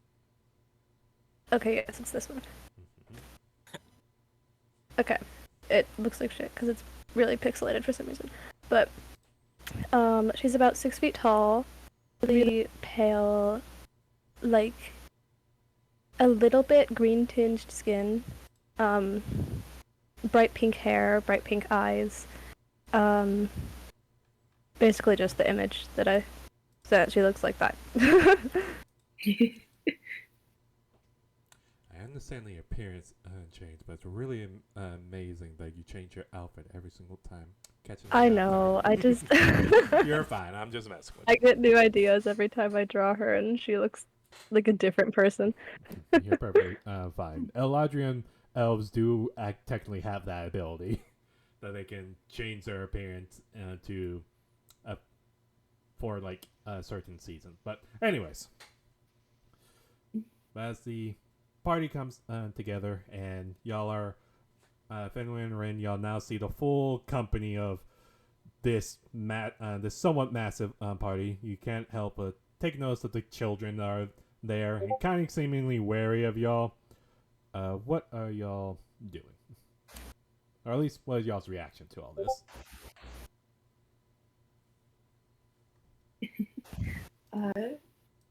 Fenwin will kind of a little bit zero in on the little girl that's wearing the direwolf pelt, mostly because she's wearing a direwolf pelt.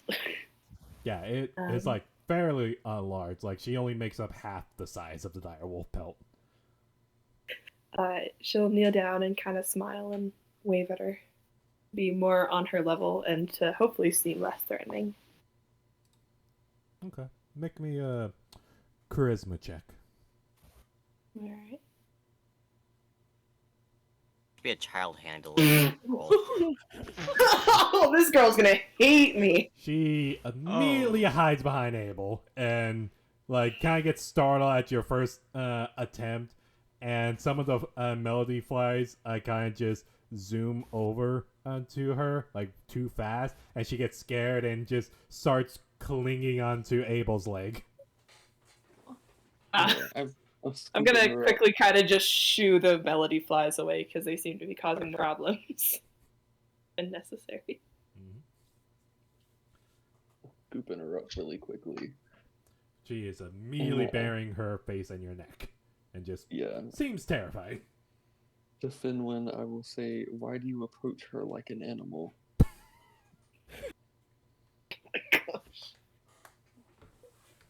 Finwin kind of goes deadpan as she's shooing the melody flies away, and like, I never got the chance to interact with much children, let's put it that way. Nor have I, but I assume there would be more tactful ways. It's trial by fire. You learn the hard way, and so will she. Ren, what about you? Ren just kind of like looks around the camp, and everyone like leaves their tents and just gives them a little small smile. It says good morning. Okay.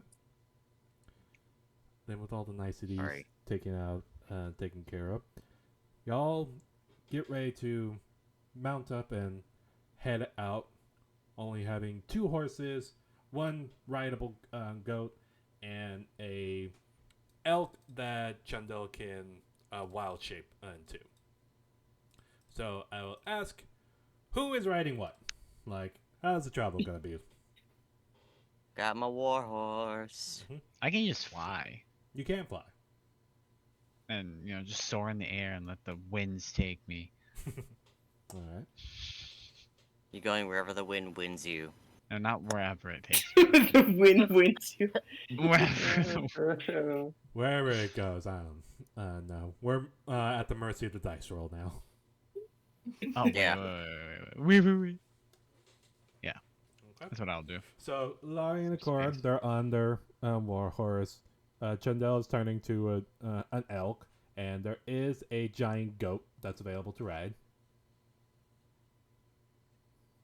So, I feel like in honor of stuff, I will get on elk Chandel. Okay. So really quick to the newcomers, is we say it in honor and in memory. Our friend did not die; she had to step away. Just to make that clear. No, she's all she's good. Dead. That was explained to us. We're good. Okay, just in case. Nah, she's dead. She's dead. Oh, so mean. So Abel, you hop on Chundel with Lily in your arm, who is currently still clinging to you. We'll say Ryan hops on Akora's horse, if that's okay. Yeah. Okay. Then Fenwin takes a step back and kind of gestures to who is left. You can do your rides first. I'm happy to walk. with everybody being taken care of, it'll be technically y'all two, Ren and Fenwin. Alright. There's Okay, I'm okay with walking. okay. Then Lenny will just walk by himself. As you, Oh. Lenny doesn't really seem to care. One of y'all need to ride on Lenny's back. Fenwin kind of seeing that Ren is alright with walking as well, she kind of goes up to Lenny and hops on. Make me a animal handling check. Oh dear. There. I'm about to get thrown off this boat's back. I am Oh, walking never mind. intently. Oh, Y'all both look at Lenny and you see Fenwin Ranger! like Ranger. walks over to Lenny, and Lenny just kind of absentmindedly just chewing on some grass, but then looks directly at you, Fenwin, and you kind of pause, and y'all both make eye contact, and you see Lenny just looks at you and just goes, bah, and then clops over to you and begins nuzzling against you as you begin petting it, and then just kind of turns to the side and kneels down a little bit, and so you can get on better, and you just mount it up, and he stands up, ready to go. Right. So That's awesome. the group travels down the road and gets back on the dirt path. We need one more roll, Oh boy. and we will let it be decided by either Fenwin or Ren. So Hmm. I'll say for a second, or go ahead and y'all both decide who gets to roll this, or y'all can have rollies if y'all want. You can go ahead. Okay, I'll roll for whatever it is. Okay, Ren, then I need you to roll me. It was, as I double check what exactly y'all need to roll, because you think I would remember. I need you to roll me a D12, please.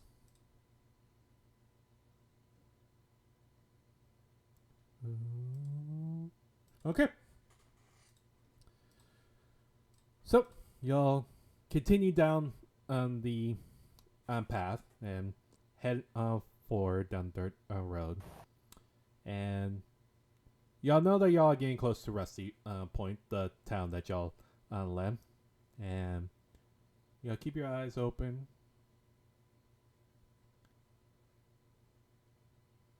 Yes. The rest of the day goes by without any events. Sam likes to build tension and then not deliver. And then it will be rewarded again later. Don't test me. Yes, he's edging. All right. Sorry. What the fuck? He's gonna make you do something now. No, that's literally what my partner said. My partner from the other side of the room, he's like, so you're edging? And I'm just like, yes. Alright, Sam, if you want to punish me for that, by all means. roll It's me a fine. D100, Oh please. my goodness. Thank you, fucker. 14. Oh no. Let's say it's Oh no. Okay, duly noted. As y'all Why still here? are setting up camp for the day, My the guy, day you're sleeping on the couch. the day goes by uneventful, and y'all get ready. Y'all set up camp tents and everything. Get ready to retire for the night. And as the sun sets and nighttime, the night sky gets revealed. Before y'all hit the tent, y'all hear a bunch of footsteps. Like, all y'all can clearly hear this. It doesn't sound like anybody's trying to sneak up. And y'all can't help but turn y'all's face, like y'all all look over to the direction where all the footsteps is coming from, and y'all see a figure, like what looks to be a humanoid outline, kind of just swaying to the side. And as the figure gets closer, you now make out that this figure seems to have 4 legs and looks like 2 arms coming out of the darkness. And y'all currently just looking at it. Like, Akari, you're drawing your sword. Abel, you're knocking an arrow. Like, y'all getting ready for something.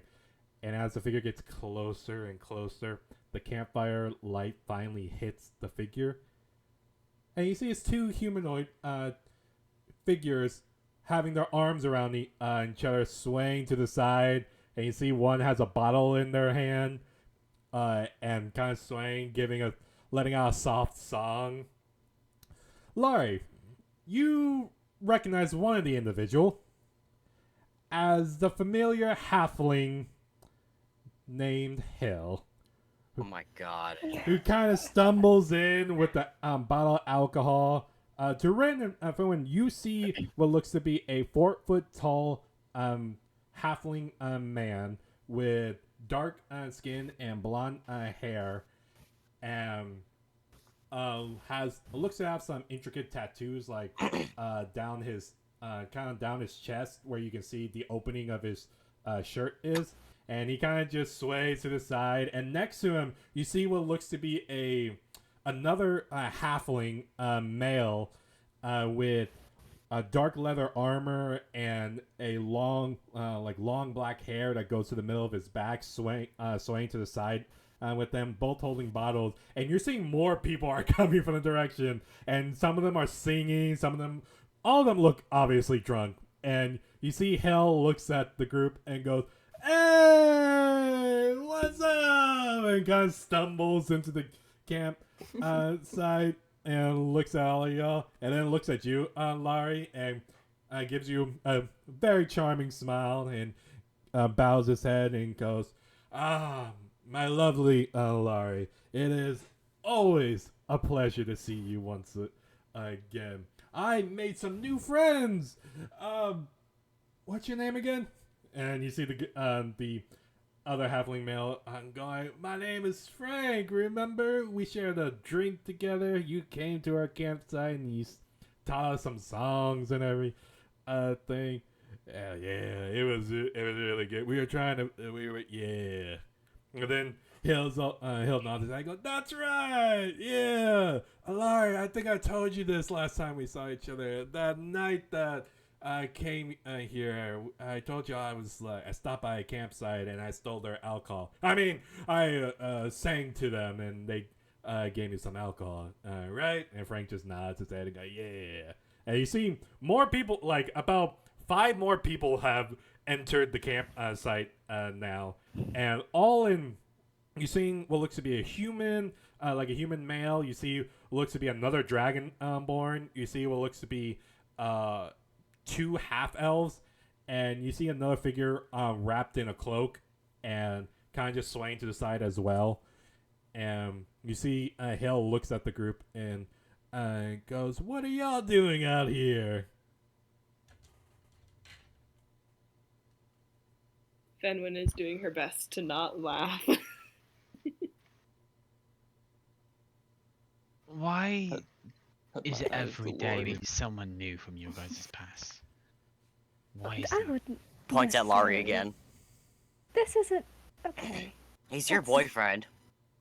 Oh, Ren, I wouldn't. Ren's laughing a bit at what she's seeing. This isn't necessarily someone from my past. This is more recent. He's an interesting person, that's for sure. But he's not going to cause any harm. You see he downs a whole entire bottle of alcohol, and lets out Or to his lover, maybe. lets out a burp and just like, yeah, I am not her past. I am her present, damn it. And I will expect the respect of all this expectation that I deserve. You hear me? I got dizzy for a moment. I am here. method acting. And you see him take another, try to take another swing, but you see he downs an empty bottle, but kind of just, oh, Frank, I ran out. And you see Frank just go like, oh, no worries. Then you see he reaches into his coat and pulls out what seems to be another bottle of alcohol. And you see My Hell God. immediately swipes it and goes, thank you, Frank. And looks at y'all and goes, guys, we need to celebrate. Have a drink with us. Like, trust me, we will keep watching the tent. With this many people, nothing's gonna bother us. Come, have a drink with us. And you see he looks over at you, Abel, and goes, don't worry. We have some nice juices for the little ones. And then kind of raises her eyes at those comments, like, what the fuck? I'm also very confused. Even though I know who this guy is, I'm still very confused. Milo, Yeah. Milo, no. Okay, stop it. No. Sorry, cat. Cat. Hi, Milo. He's That can also be here. applied to Hill most of the time, I think. So I think it's fine. Mm-hmm. Every time that we have a session, he tries to sit on my keyboard. Aw. Only makes sense. He's a good kitty. Yeah, he just wants attention. Like me. Alright. I'm stupid, but So what do don't you- mind me. So what do y'all do in response to this? I'm drinking. I'm not. I'm hanging out. I'm not Um, drinking. Just, Fenwin backs away from all the people, feeling a little bit overwhelmed, and kind of just does her best to keep an eye on all of them, Good luck. not partaking in the drinks. Okay. I am taking Lily to the tent. Alright. And we're gonna... I will be one keeping watch over the drunks and the tents. Okay. I'm not trusting any of them. Then, as the 5 random strangers officially join the camp site, and some more tents are getting erected around the campfire, drinks are being passed around. Lara, you begin taking some drinks of alcohol, and you see some of them are kind of trying to offer drinks to the rest of y'all. Like, one is going up to Yukor and goes, please, my friend, have a drink. No. I'm good. Oh, you're no fun. Then I am no fun. I'm like, oh, I understand. He wants to, be the big, bad badass over here that doesn't feel like he can handle his alcohol. I understand, you big tiger. Don't you worry. So he just kind of has like a... Your little words are not going to entice me, puny one. Oh, excuse me. You see he kind of turns around and kind of sways away. I'm just shaking my head. Oh yeah, in case anybody's wondering, Chandel is drinking. I'm assuming she would. Yep, Yeah. feel it's natural. Sid, what about you? What's your response in all this? he's just at this point. He's just like, I like expecting random shit like this to happen every day, and he's hanging out. He's not drinking, but he's kind of hang out, keep an eye over things. Okay. Rin, what about you? What is your response to all this? Before she does anything, she looks over to Funwin and whispers, "Are you okay?" to her. Fenwin kind of just nods, not used to the amount of people that she's currently surrounded with. And And then after that, Ren stands and goes over to get a drink from one of them. He's like, you okay? Yeah, okay, my turn. You walk over and the Dragonborn hands you a bottle of alcohol and you take it. Like, he doesn't offer you a glass or anything, just hands you the whole bottle. Then, as you... Ren happily takes it. Okay. You take the bottle and head back over to your spot, and You'll see Hill, the halfling male, who is kind of sticking close to Laurie while swaying a little bit and drinking. You see Hill kind of set down his drink, and you see he holds out his hand and snaps his finger, and you see a beautiful lute just appear, like beautifully made, dark brown wood and intricate. What seems to be elven scriptures. It seems to be carved in the lute, and beautiful silver strings tied through it. And you see he holds it out, and once he pulls it out, you see all the five people who are there immediately look over to Hill, and they're all like, "Let's go! We're gonna get a song!" And begin sitting by the campfire and just waiting for him. And Hill just kind of lets out a laugh and nods and goes, "Of course, my friend. Of course, we are here to have fun, have a good time, and celebrate." And you see he kind of strums one note and then strums the second one, but it turns out to be like a very off-key note, and he goes like, ooh, I can't play drunk. Give me a second. And he kind of touches his head, and you see a golden light shines through his head, and you see his eyes kind of now more focused, and he goes, ooh, much better. All right. And looks at you, and you see he begins playing the lute before adjusting it a little bit, and then finally start strumming the lute, and a beautiful, like, soft melody begins playing and echoing out. Let me just double check. Like a beautiful melody begins playing, and you hear him begin singing a song, and the song he sings seems to be telling of a story of a man going through a journey of life, where he started as just a simple baby and going through nature, progressing through adulthood, finding a person that they love, and starting a family with them, and begins describing this beautiful journey.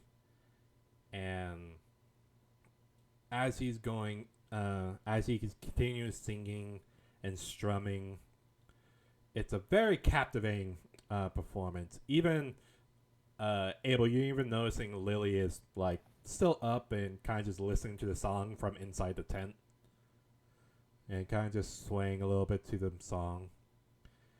And you then see Hill stops singing but still plays his lute, and kind of gives a smile, looks at everybody as Akora chokes on alcohol. I'm just kidding.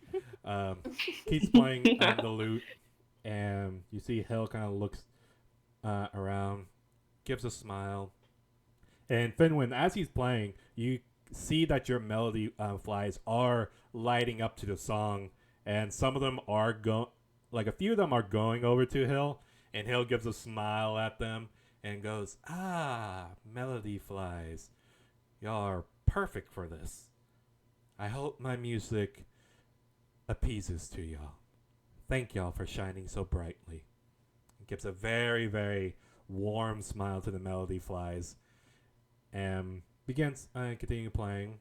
And then, still looking around, you hear him go, "They say the two planes of existence, the material planes here and the Feywild planes, seem to be so close to each other that portals can open. Portals can tear open even. But sometimes there are many spirits from the Feywild that cross over to here. Beautiful, breathtaking creatures who grow with the plants, grow with the forest and nature around us. Normal people can't see them because most of them don't reveal themselves. But I hope You see he stops playing a lute for a moment, and then reaches into a pouch that he has on his hip, and pulls out what looks to be very sparkly gold powder. And you see it tosses it into the fire, and the fire seems to erupt and turn like a very vibrant gold color. And you hear Hill go, "I hope they will show themselves tonight." And as he continues playing and he continues singing, you then start to see multicolored orbs seems to begin coming out of the tree lines around you, and just get close to the camp site, and they seem to be dancing. And as y'all take closer looks at them, you see that in these multicolored orbs, you see inside on them, there appears to be a humanoid figure.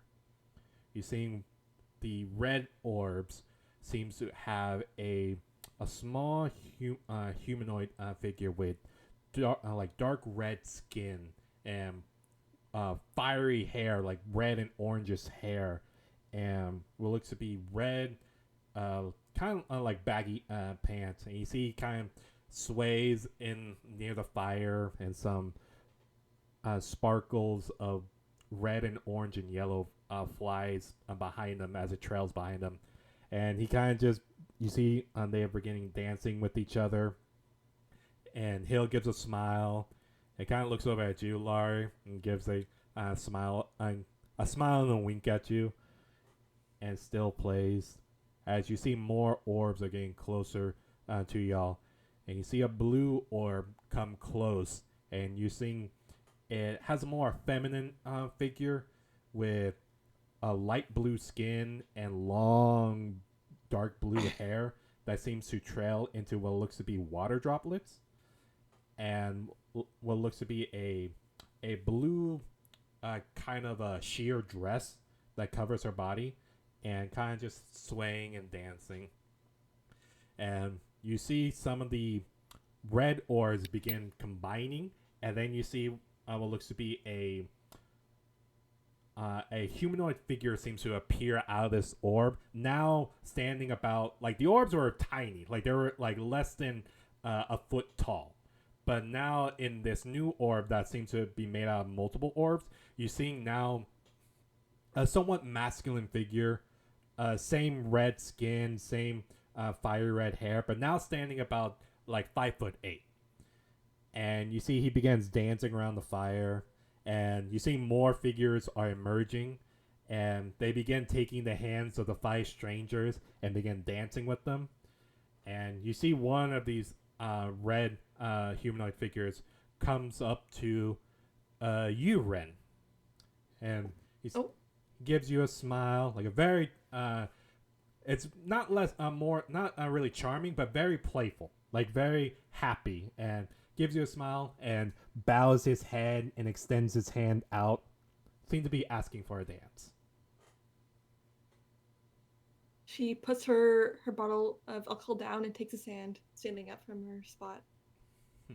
He pulls you up and brings you close to the campfire and begins dancing with you around the campfire. This is not really a dance where like y'all being pressed together and everything, like not really like a waltz, but more just a very free-spirited dance. Like he's like twirling you around and just moving his body and kind of going with on the beat.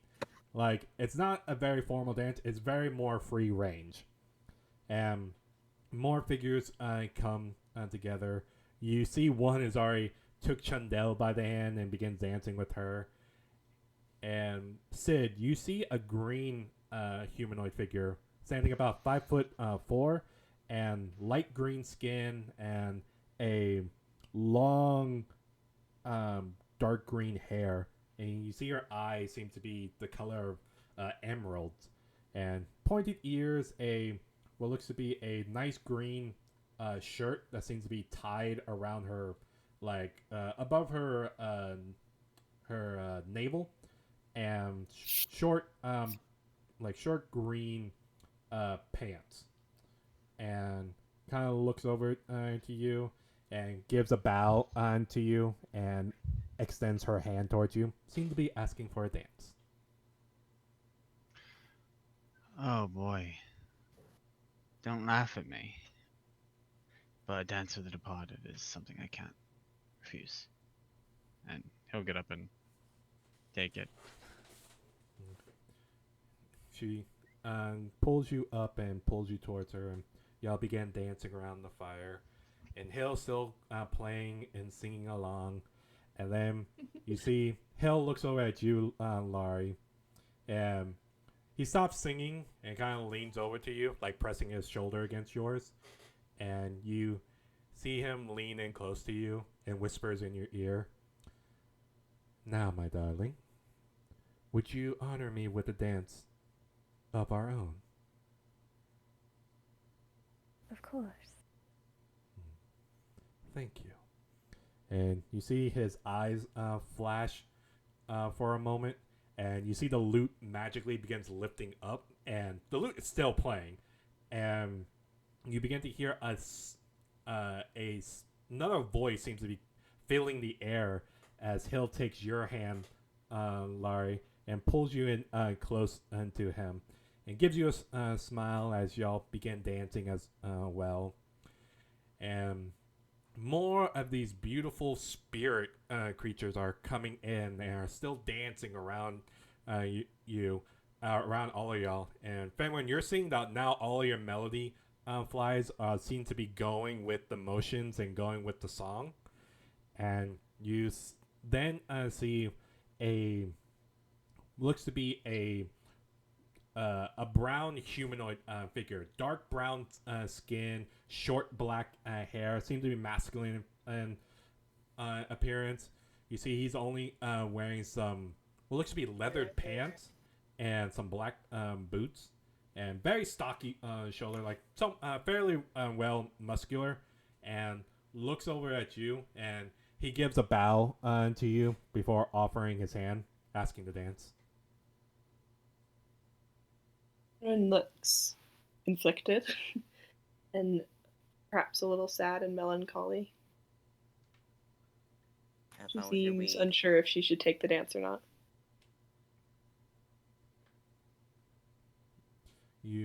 As you're still trying to debate, you see the figure looks up at you, kind of tilts his head, and gives you a warm smile, and kind of nods his head before straightening up, and just gives you a smile.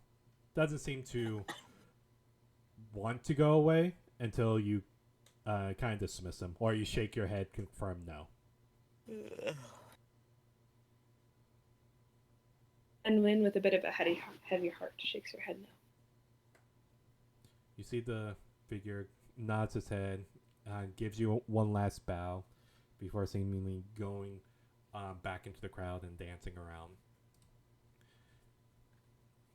Akora, you do see another a humanoid figure approaches you.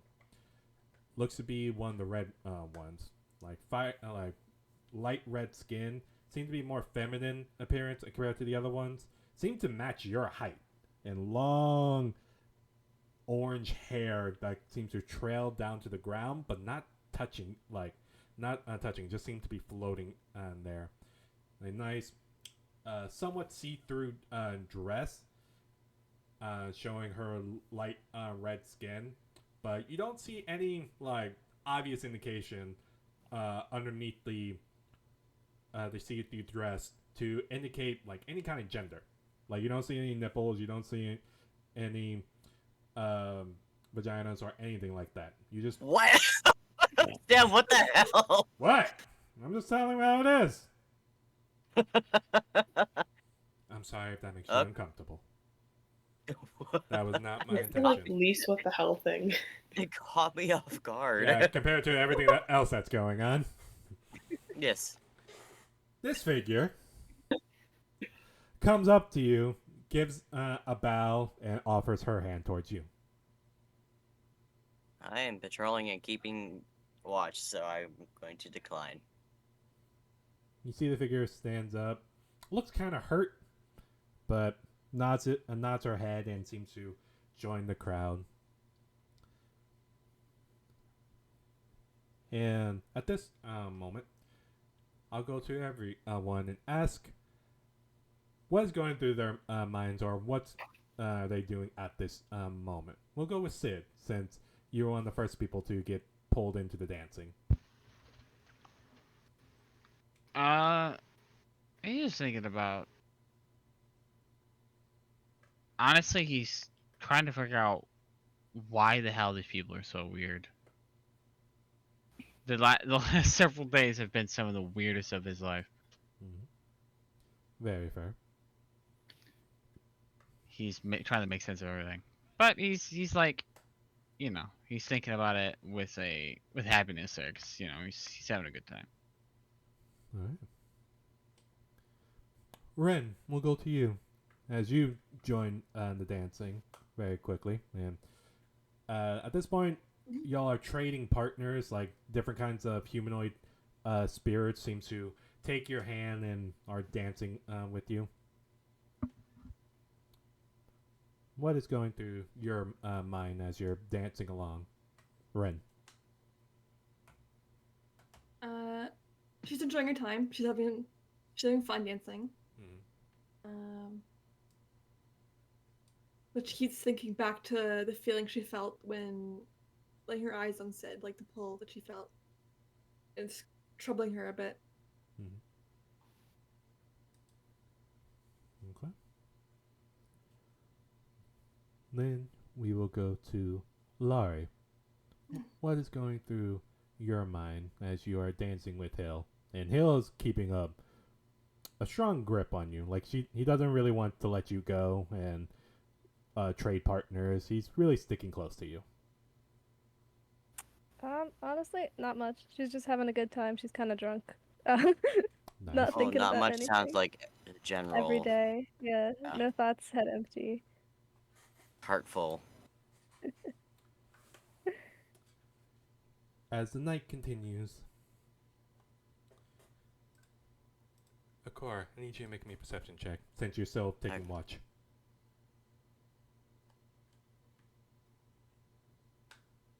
Okay, noted.